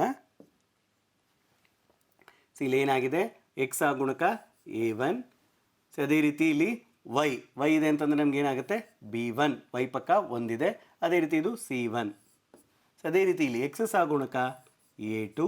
ಅದೇ ರೀತಿ ವೈ ಸಹಗುಣಕ b2. ಅದೇ ರೀತಿ ಇದು c2 ಆಗಿರುತ್ತೆ. ಅದೇ ರೀತಿ ನಮಗೆ ಏನಾಗಿದೆ ಇಲ್ಲಿ, a1/a2 ಅಂತಂದರೆ 3/2k - 1. ಅದೇ ರೀತಿ b1/b2 ಅಂತಂದರೆ ಏನು, 1/k - 1 b2 ಅಂತಂದರೆ. ಅದೇ ರೀತಿ c1/c2 ಅಂದಾಗ 1/2k + 1. ಅಂದರೆ ನಮಗೆ ಇಲ್ಲಿ ನಾಟ್ ಈಕ್ವಲ್ ಅಂತ, ಸಮವಿಲ್ಲ. ಅದಕ್ಕೋಸ್ಕರ ಈ ಸಮವಿಲ್ಲವಿರೋದು ಬಿಟ್ಟು ಈ ಎರಡೂ ನಾವು ಪದಗಳನ್ನು ಸಮವಾಗಿ ತೆಗೆದುಕೊಳ್ಳೋಣ. ಹಾಗಾದರೆ 3/2k - 1 = 1/k - 1. ಇಲ್ಲಿ ನಾವು ಕೆ ಕಂಡುಹಿಡಬೇಕಲ್ವಾ. ಅದಕ್ಕೋಸ್ಕರ ಪದಗಳನ್ನು ಏನು ಮಾಡೋಣ, ಓರೆ ಗುಣಾಕಾರ ಮಾಡೋಣ. 3 ಇದರಿಂದ ಗುಣಿಸೋಣ, 1ನ್ನು ಇದರಿಂದ ಗುಣಿಸೋಣ. ಅದಕ್ಕೋಸ್ಕರ 3 × k - 1 = 1 × 2k - 1. ಇಲ್ಲಿ ಬೆಲೆಯನ್ನು ಕಂಡುಹಿಡಬೇಕಲ್ವಾ. ಇದನ್ನು ನಾನು ಏನು ಮಾಡ್ತೇನೆ, ಗುಣಾಕಾರ ಮಾಡ್ತೇನೆ. 3k 3ರಿಂದ -1 ಗುಣಿಸಿದಾಗ -3 = 2k - 1. ನಮಗೆ ಕೆ ಬೇಕಲ್ವಾ. ಕೆ ಇರೋದೆಲ್ಲ ಎಡಗಡೆ ತರೋಣ, ಸ್ಥಿರಾಂಕವೆಲ್ಲ ಬಲಗಡೆ ತೊಗೊಳೋಣ. ಅದಕ್ಕೋಸ್ಕರ ಏನಾಗುತ್ತೆ, 3k 2k ಈ ಕಡೆ ಹೋದರೆ -2k ಆಯಿತು -1 ಹಾಗೆ ಇದೆ. -3 ಆ ಕಡೆ ಹೋದರೆ ಏನಾಯಿತು, +3 ಆಯಿತು. ಅದಕ್ಕೋಸ್ಕರ 3k - 2k k ಆಯಿತು -3ರಲ್ಲಿ 1 ಹೋದರೆ ಎಷ್ಟು, 2 ಆಯಿತು. ಆ ಕೆ ಬೆಲೆ 2 ಬಂತು. ಆದರೆ ನಾವು ಯಾವ ರೀತಿಯನ್ನು ಪರಿಹಾರ ಯಾವ ರೀತಿ ಕೊಟ್ಟಿರ್ತಾರೆ ನಿಬಂಧನೆಯನ್ನು, ಅದನ್ನು ತೆಗೆದುಕೊಂಡು ನಾವು ಕೆ ಬೆಲೆಯನ್ನು ಕಂಡುಹಿಡಿಬೋದು. ಮುಂದಿನ ಪ್ರಶ್ನೆ ಅರ್ಥ ಆಯ್ತಲ್ಲ ಮಕ್ಕಳೇ. ಯಾವ ರೀತಿ ಸುಲಭವಾಗಿ ನಾವು ತೆಗೆದುಕೊಂಡು ಮಾಡ್ಬೋದು ಅಂತ. ಕೆ ಬೆಲೆ ಎಂದು ಬಂದಾಗ ನೀವು ಯಾವ ರೀತಿ ತೊಗೊಬೇಕು, ಈ ಪರಿಹಾರವಿಲ್ಲದಿರುವ ಸಂದರ್ಭ ನಮಗೆ ನಿಬಂಧನೆಯನ್ನು ಅವರೇ ಕೊಟ್ಟಿರ್ತಾರೆ. ಆ ನಿಬಂಧನೆಯನ್ನು ತೆಗೆದುಕೊಂಡು a1 a2 ಗೊತ್ತಿರುತ್ತೆ, b1 b2 ಗೊತ್ತಿರುತ್ತೆ, c1/c2 ಗೊತ್ತಿರುತ್ತೆ. ಅದನ್ನು ತೆಗೆದುಕೊಂಡು ಕೆ ಬೆಲೆಯನ್ನು ಕಂಡುಹಿಡಿದ್ವಿ. ಇನ್ನೊಂದು ಲೆಕ್ಕವನ್ನು ಎಂ ಮತ್ತು ಎನ್ ಕಂಡುಹಿಡಬೇಕು ಅಂತ ಹೇಳ್ತಾರೆ. ಅಲ್ಲಿ ಬರೀ ಕೇವಲ ಕೆ ಹೇಳಿದ್ರು, ಇಲ್ಲಿ 2 ಪದಗಳು ಕೇಳಿದ್ದಾರೆ. ಇರಲಿ, ಯಾವ ಬೆಲೆಗಳಿಗೆ ಕೆಳಗೆ ನೀಡಿದ ರೇಖಾತ್ಮಕ ಸಮೀಕರಣಗಳ ಜೋಡಿಯು ಅಪರಿಮಿತ ಸಂಖ್ಯೆಯ ಪರಿಹಾರಗಳನ್ನು ಹೊಂದಿರುತ್ತದೆ. ಅಪರಿಮಿತ ಅಂತ ಕೊಟ್ಟಿದ್ದಾರೆ. ಆವಾಗ ಅಲ್ಲೇನು ಕೊಟ್ಟಿದ್ರು, ಅಲ್ಲಿ ಪರಿಹಾರವಿಲ್ಲ ಅಂತ. ಇಲ್ಲಿ ಅಪರಿಮಿತ ಅಂತ ಕೊಟ್ಟಿದ ತಕ್ಷಣ ನಮ್ಗೆ ಅರ್ಥ ಆಗಬೇಕು ಎಲ್ಲ ಸಮವಾಗಿರುತ್ತೆ ಅಂತ. 3x + 4y = 12. ಅದೇ ರೀತಿ ಇನ್ನೊಂದು ಸಮೀಕರಣ m + n × x + 2 × m - n × y = 5m - 1. ಇದಕ್ಕೆ ನಮಗೆ ಕೊಟ್ಟಿರುವಂಥದ್ದು ಸಲಹೆ ಏನು, ನಿಬಂಧನೆ, ಪರಿಹಾರವನ್ನು ನಮಗೆ ಅಪರಿಮಿತವಾಗಿರುತ್ತೆ ಅಂತ. ಅದಕ್ಕೋಸ್ಕರ ಇದು ನಮಗೆ ಗೊತ್ತಿದೆ. ಏನು ಗೊತ್ತಿದೆ? a1/a2 = b1/b2 = c1/c2. ಅದಕ್ಕೋಸ್ಕರ ನಾನು ಇದನ್ನು ಕಂಡುಹಿಡಬೇಕು ಅಂತಂದರೆ ಬೆಲೆಗಳ ಯಾವುದು ಅಂತ ತಿಳ್ಕೊಬೇಕು ನಾವು ಅಲ್ವಾ. ಹಾಗಾದರೆ x ಪಕ್ಕ 3 ಇರೋದು a1 ಆಯಿತು, y ಪಕ್ಕ ಇರೋದು 4 b1 ಆಯಿತು, ಅದೇ ರೀತಿ 12 c1 ಆಯಿತು. ಇಲ್ಲಿ x ಪಕ್ಕ ಇರೋದು ಏನಾಯಿತು? a2. ಅದೇ ರೀತಿ y ಪಕ್ಕ ಪೂರ್ತಿ 2 × m - n ಏನಾಯಿತು? b2 ಆಯಿತು. ಅದೇ ರೀತಿ 5m - 1 ಏನಾಯಿತು? c2 ಆಯಿತು. ನಮಗೆ ಎಡಗಡೆ ತೊಗೊಂಡು ಹೋದಾಗ ಏನಾಗುತ್ತೆ? c1 c2 ಅಂತ ಬರುತ್ತೆ. ನಿಮಗೆ ಗಮನದಲ್ಲಿರಬೇಕು, ಈ ಒಂದು ನಿಬಂಧನೆಯನ್ನು ಕೊಟ್ಟಾಗ ಯಾವ ರೀತಿ ಬರ್ಕೊತೇವೆ ಅಂತ. x ಭಾಗಿಸು y ಭಾಗಿಸು 1 ಭಾಗಿಸು. ನಿಮಗೆ ಇನ್ನೊಂದು ರೀತಿ ಏನಾದ್ರು ಜ್ಞಾಪಕ ಇಟ್ಕೊಬೇಕು ಅಂತಂದರೆ x ಭಾಗಿಸು ಬಂದಾಗ, y ಭಾಗಿಸು ಬಂದಾಗ, 1 ಭಾಗಿಸು ಬಂದಾಗ ನೀವು ಬಲಗಡೆನೇ ಏನಾದ್ರು c1 c2 ಅಲ್ಲೇ ಇಟ್ಕೊಂಡಿದ್ರೆ ಇಲ್ಲೇನಾಗುತ್ತೆ? -1 ಹಾಕಬೇಕಾಗತ್ತೆ. ನಾವು ಬಲಗಡೆ ತಗೊಂಡಿರೋ ಎಡಗಡೆ ಸಾಮಾನ್ಯ ರೂಪದಲ್ಲಿ ತಂದಾಗ ನಮಗೆ ಎಲ್ಲವೂ ಏನಾಗಿರುತ್ತೆ? ಧನಾತ್ಮಕವಾಗಿರುತ್ತೆ. ಅಲ್ಲಿ ಮಾತ್ರ ನೀವು ತುಂಬ ಹುಷಾರಾಗಿ ಲೆಕ್ಕವನ್ನು ಮಾಡಬೇಕು. ಅಲ್ಲಿ ಮೈನಸ್ ಬಂದಾಗ ನೀವು ಸುಲಭವಾಗಿ ತರಬಹುದು. ಇಲ್ಲಿ ನಾನು c1 = 12 ಅಂತ ತಂದಿದ್ದೇನೆ ಅಲ್ವಾ. ಎಡಗಡೆ ಹೋದರೆ -12, ಅಲ್ಲೂ ಈ ಕಡೆ ಬಂದಾಗ ಮೈನಸ್ ಆಗುತ್ತೆ, -2 ಛೇದ ಆಗುತ್ತೆ. ಅದಕ್ಕೋಸ್ಕರ ಈಗ ನಿಬಂಧನೆಯ ಮೂಲಕ ನಾವು ಏನು ಕಂಡುಹಿಡ್ತಾ ಹೋಗೋಣ? ಸಮೀಕರಣವನ್ನು ಸುಲಭೀಕರಿಸೋಣ. ಹಾಗಾದರೆ a1/a2 ಅಂತಂದರೆ 3 a1, ಅದೇ ರೀತಿ a2 ಅಂತಂದರೆ m + n ಬರೆದಿದ್ದೇವೆ = b1 ಅಂತಂದರೆ 4 ಭಾಗಿಸು 2 × m - n ಆಗುತ್ತೆ. ಅಲ್ಲೇನಾಗುತ್ತೆ? 4/2 ಏನಾಗುತ್ತೆ? ಛೇದ ಆಗೋದ್ರಿಂದ 2 × 2, ಅದಕ್ಕೋಸ್ಕರ 2/m - n ಬಂತು. ಅದೇ ರೀತಿ ಇಲ್ಲಿ 12 ಭಾಗಿಸು 5m - 1 ಅಂತ ಬಂತು. ಇವಾಗ ನಾವು 3 ಸಮ ಆಗಿದ್ದಾಗ ಏನು ಮಾಡೋಣ? ಮೊದಲ 2 ಸಮವಾಗಿ ತೆಗೆದುಕೊಳ್ಳೋಣ, ಆಮೇಲೆ 2 ಸಮವಾಗಿ ತೆಗೆದುಕೊಳ್ಳೋಣ. ಮೊದಲೇ 2 ಸಮವಾಗಿ ತೆಗೆದುತ್ತಾ ಹೋದರೆ 3 ಏನು ಮಾಡ್ತಾ ಇದ್ದೇವೆ? ಓರೆ ಗುಣಾಕಾರವನ್ನು ಮಾಡ್ತಾ ಇದ್ದೇವೆ. 3 × ಅದಕ್ಕೆ ಹೊರೆ ಗುಣಾಕಾರ ಮೂಲಕನೇ ನಾವು ಏನು ಕಂಡುಹಿಡಿತಾ ಹೋಗ್ತಾ ಇದ್ದೀವಿ? m ಮತ್ತು n ಬೆಲೆಗಳನ್ನ ಕಂಡುಹಿಡಿತಾ ಇದ್ದೀವಿ. 3 × m- ಅಂತಂದರೆ 3m - 3n = 2m + 2n ಅಂತ ಬಂತು. ಇದಾದಮೇಲೆ m ಇರೋದನ್ನ n ಇರೋದನ್ನೆಲ್ಲ ಸುಲಭಕರಿಸಬೇಕು. ಅದಕ್ಕೋಸ್ಕರ 2mನ ಈ ಕಡೆ ತೊಗೊಂಬರ್ತಾನೆ, 3m - 2m ಏನಾಯಿತು? m ಆಯಿತು. -3n + 2n ಈ ಕಡೆ ಎಡಗಡೆ ಬಂದಾಗ ಮೈನಸ್ ಆಯಿತು, -5n = ಬಲಗಡೆ ಏನೂ ಇಲ್ಲ ಅಂತಂದರೆ ಏನು ಹಾಕ್ಕೊತೀವಿ ಮಕ್ಕಳೇ? 0 ಹಾಕ್ಕೊತೇವೆ. ಅದಕ್ಕೋಸ್ಕರ -5ನ ಬಲಗಡೆ ತೊಗೊಂಡು ಹೋದಾಗ ಏನಾಗಿತ್ತು? m = 5n ಆಯಿತು. n ಮೇಲೆ ಏನಾಗಿದೆ? ಅವಲಂಬನೆ ಆಗಿದೆ, ಅದು ಮುಖ್ಯವಾಗಿ. ಇದೇ ರೀತಿ ನಾವೇನು ಮಾಡೋಣ? ಇನ್ನೊಂದು ಸಮೀಕರಣವನ್ನು ಇದೆರಡನ್ನು a1/a2 = b1/b2 ಮಾಡಿರಿ. ಈಗ b1/b2 = c1/c2 ಮಾಡೋಣ. ನೋಡಿ ಇಲ್ಲಿ ಕೊಟ್ಟಿದ್ದೇವೆ 3/m + n = 2/m - n. ಅದೇ ರೀತಿ ಇನ್ನೊಂದು 2/m - n = 12/5m - 1. ಇಲ್ಲಿ ಅದನ್ನು ಇಲ್ಲಿ ಮಾಡ್ತಾ ಇದ್ದೇವೆ ನೋಡಿ. 2ನ ಓರೆ ಗುಣಾಕಾರ ಮಾಡೋಣ, m - n ಓರೆ ಗುಣಾಕಾರ ಮಾಡೋಣ. ಏನಾಯಿತು? 5m - 1 2 ಗುಣಿಸಿದಾಗ ಏನು ಬಂತು? 10m - 2 ಬಂತು. ಅದೇ ರೀತಿ 12 × m - n ಮಾಡಿದಾಗ ಏನು ಬಂತು? 12m - 12n ಬಂತು. ಇಲ್ಲೂ ಹಾಗೆ m ಎಲ್ಲ ಒಂದು ಕಡೆ, n ಎಲ್ಲ ತೆಗೆದುಕೊಂಡು ಬಲಗಡೆ 0 ಅಂದರೆ ಸಾಮಾನ್ಯ ರೂಪದಲ್ಲಿ ಬರಿತಾ ಇದ್ದೇವೆ. ಏನಾಯಿತು? 12m ಅಲ್ಲೇ ಇದೆ. ಅದೇ ರೀತಿ 10m ಆ ಕಡೆ ಹೋಗ್ತವೆ. ಇದನ್ನು ಬರಿತೇನೆ. 12m - 10m, ಅದೇ ರೀತಿ -12n -2, ಇಲ್ಲಿ ಮೈನಸ್ ಇರೋದು ಬಲಗಡೆ ಹೋದರೆ ಏನಾಯಿತು? +2 ಆಯಿತು = 0. ನೋಡಿ 12m ಅಲ್ಲಿ 10m ಕಳೆದ್ರೆ ಎಷ್ಟು ಬಂತು? 2m ಬಂತು. ಅದೇ ರೀತಿ -12n ಹಾಗೆ ಬರ್ಕೊತೀನಿ, +2 ಹಾಗೆ ಬರಿತೀನಿ. ನೋಡಿ ಮಕ್ಕಳೇ, ಈ ಎಡಗಡೆ ಎಲ್ಲ ಯಾವುದರ ಒಂದು ಸಂಖ್ಯೆ ಸಮವಾಗಿದೆ. ಅದಕ್ಕೋಸ್ಕರ ಹೊರಗಡೆ ಏನು ತೆಗಿಬೋದು? 2ನ್ನ ಹೊರಗಡೆ ತೆಗಿಬೋದು ಅಂದ್ಕೊತೀವಿ. 2ನ್ನ ಹೊರಗಡೆ ತೆಗೆದ್ರೆ ಏನಾಯಿತು? 2 × m - 6n ಪ್ಲಸ್ 2 ಹೊರಗಡೆ ತೆಗೆದೆ ಎಷ್ಟಾಯಿತು? 1 ಆಯಿತು = 0. ಏಕೆ? ಸಾಮಾನ್ಯ ರೂಪದಲ್ಲಿ ತರೋಣ ಅಲ್ವಾ. ಎರಡನ್ನ ಏನು ಮಾಡ್ತೀವಿ, ಸಗುಣಕ ಇರೋದ್ರಿಂದ ಬಲಗಡೆ ಕಳಿಸ್ದಾಗ ಛೇದ ಆಗುತ್ತೆ. 0/ಎನಿಥಿಂಗ್ ಏನಾಗುತ್ತೆ, 0 ಆಗುತ್ತೆ. ಅದೇ ಇಲ್ಲಿ ಬಂದಿದೆ ನೋಡಿ, m-6n + 1 = 0. ಆಯಿತಾ. ಇದನ್ನು ನಾನು ಎಲ್ಲ ಏನು ಮಾಡ್ತೀನಿ, ಬಲಗಡೆ ತೆಗೆದುಕೊಂಡು ಹೋಗ್ತೀನಿ. m = 6n - 1 ಅಲ್ವಾ. ಈಗ ನಮಗೆ m = 5n ಅಂತ ಗೊತ್ತಿದೆ ಅಲ್ವಾ. ನೋಡಿ m = 5n. ಇಲ್ಲಿ m = 6n - 1 ಎಡಗಡೆ. ನಾವೇನು ಸಿದ್ಧಾಂತವನ್ನು ತಿಳಿದಿದ್ದೇವೆ ರೇಖಾಗಣಿತದಲ್ಲಿ, ಏನು ಸಮವಾಗಿ ಅಂಶಗಳಿದ್ದಾಗ ಬಲಗಡೆ ಸಮವಾಗಿ ಅಂಶಗಳು ಬರುತ್ತದೆ ಅಂತ. ಅದಕ್ಕೋಸ್ಕರ ಏನು ಮಾಡ್ತೀವಿ, m = 5n ಇದೆ, ಎರಡನ್ನು ಸಂವಾಹನಕ್ಕೆ ತೆಗೆದುಕೊಳ್ತಾ ಹೋಗ್ತವೆ. 5n 6n - 1 ನೋಡಿ ಇಲ್ಲಿ ತೆಗೆದಿದ್ದೇವೆ. 5n = 6n - 1.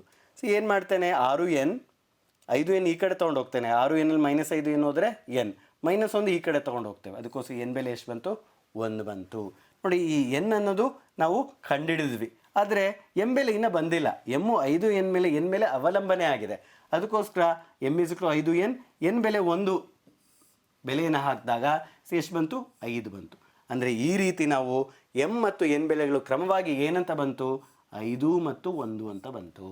ಅದಕ್ಕೋಸ್ಕರ ಈ m ಮತ್ತು n ಬೆಲೆಗಳನ್ನು ಕಂಡುಹಿಡಿಯೋದಕ್ಕೆ ಇಲ್ಲಿ ಏನು ನಮಗೆ ನಿಬಂಧನೆಯನ್ನು ಕೊಟ್ಟಿದ್ದಾರೆ, ಅಸಂಖ್ಯಾತ ಅಂದರೆ ಅಪರಿಮಿತ ಪರಿಹಾರವನ್ನು ಇರುತ್ತೆ ಅಂತ ಕೊಟ್ಟಿದ್ದಾರೆ. ಇದುವರೆಗೂ ನಾವು ಲೆಕ್ಕವನ್ನು ಮಾಡಿದ್ವಿ. ಈ ಲೆಕ್ಕವನ್ನು ನೋಡಿಕೊಂಡು ಮುಂದೆ ಒಂದು ಮನೆ ಕೆಲಸವನ್ನು ನಿಮಗೆ ಕೊಡ್ತೇವೆ. ಏನು ಕಳೆದ ಅವಧಿಯಲ್ಲಿ ಲೆಕ್ಕವನ್ನು ಮಾಡಿದ ಈ ಅವಧಿಯಲ್ಲಿ ಅದನ್ನು ಉತ್ತರವನ್ನೇ ಕೊಟ್ವಿ. ಅದೇ ರೀತಿ ನೀವು ಇದನ್ನು ಸುಲಭವಾಗಿ, ಸಮೀಕರಣ ಸುಲಭವಾಗಿದೆ. ಏನು, 3x + 4y = 10. ಅದೇ ರೀತಿ 2x - 2y = 2 ಅಲ್ವಾ. ಇದನ್ನು 3 ವಿಧಾನದಲ್ಲೂ ಮಾಡಿ ಅಂತ ಹೇಳ್ತಾ ಇದ್ವಿ. ಯಾಕೆ ಅಂದರೆ ಮಕ್ಕಳೇ, ಆದೇಶ ವಿಧಾನ, ವರ್ಜಿಸುವ ವಿಧಾನ ಹಾಗೂ ಓರೆ ಗುಣಾಕಾರ ವಿಧಾನ. ಈ ಮೂರಲ್ಲೂ ನಿಮಗೆ ಮಾಡಿದ್ರೆ ಏನು ಬರುತ್ತೆ, ಎಲ್ಲ XY ಬೆಲೆಗಳು ಒಂದೇ ಬರುತ್ತೆ. ಅಂದರೆ ನಿಮಗೆ ಯಾವುದೇ ವಿಧಾನವನ್ನು ಮಾಡಿದಾಗ ಬೆಲೆಗಳು ಸಮವಾಗಿ ಬಂದಾಗ ನಿಮ್ಗೆ ಅನಿಸುತ್ತೆ, ನಾವು ಮಾಡಿರೋವಂಥದ್ದು ಪರಿಶ್ರಮ ತುಂಬ ಚೆನ್ನಾಗಿರುತ್ತೆ ಅಂತ. ಅದಕ್ಕೋಸ್ಕರ ಈ ಒಂದು 2 ಸಮೀಕರಣವನ್ನು ತೆಗೆದುಕೊಂಡು 3 ವಿಧಾನದಲ್ಲಿ ಮಾಡಿ. ಅದೇ ರೀತಿ ಎರಡನೇದು ಎ ಮತ್ತು ಬಿ ಬೆಲೆಗಳು. ಎ ಮತ್ತು ಬಿ ಬೆಲೆಗಳ ಯಾವ ಬೆಲೆಗಳಿಗೆ ಕೆಳಗೆ ನೀಡಿದ ರೇಖಾತ್ಮಕ ಸಮೀಕರಣಗಳ ಜೋಡಿಯು ಅಪರಿಮಿತ ಸಂಖ್ಯೆಯ ಪರಿಹಾರಗಳನ್ನು ಹೊಂದಿರುತ್ತದೆ. ಕಳೆದ ನಾವು ಒಂದು ಪ್ರಶ್ನೆಯಲ್ಲಿ ಹೇಳಿದೆ, ಅದು ಅಪರಿಮಿತ ಆಗಿತ್ತು, ಅಲ್ಲಿ m ಮತ್ತು n ಬಂದಿತ್ತು. ಇಲ್ಲಿ ಏನು ಬಂದಿದೆ, a ಮತ್ತು b ಬಂದಿದೆ. ಈ ಸಮೀಕರಣ ಈ ರೀತಿ ಇದೆ, 2x + 3y = 7. ಅದೇ ರೀತಿ a - b × x, a + b × y = 3a + b - 2. ಮಕ್ಕಳೇ, ಈ ರೀತಿ ಸುಲಭವಾಗಿ ನಾವು ಲೆಕ್ಕವನ್ನು ಬರೆದಾಗ ಅಥವಾ ವರ್ಕ್ ಮಾಡಿದಾಗ, ಶ್ರಮವನ್ನು ನಾವು ಗಣಿತಕ್ಕೆ ಕೊಟ್ಟಾಗ ಸ್ವಲ್ಪ ರೀತಿಯಲ್ಲಿ ಫಲವನ್ನು ಅಪೇಕ್ಷಿಸ್ಬೋದು. ಇದುವರೆಗೂ ನಾವು ಲೆಕ್ಕವನ್ನು ನೋಡಿದ್ವಿ. ಮಕ್ಕಳೇ, ಎಲ್ಲರಿಗೂ ಧನ್ಯವಾದಗಳು. ಸಾಯಿರಾಮ್.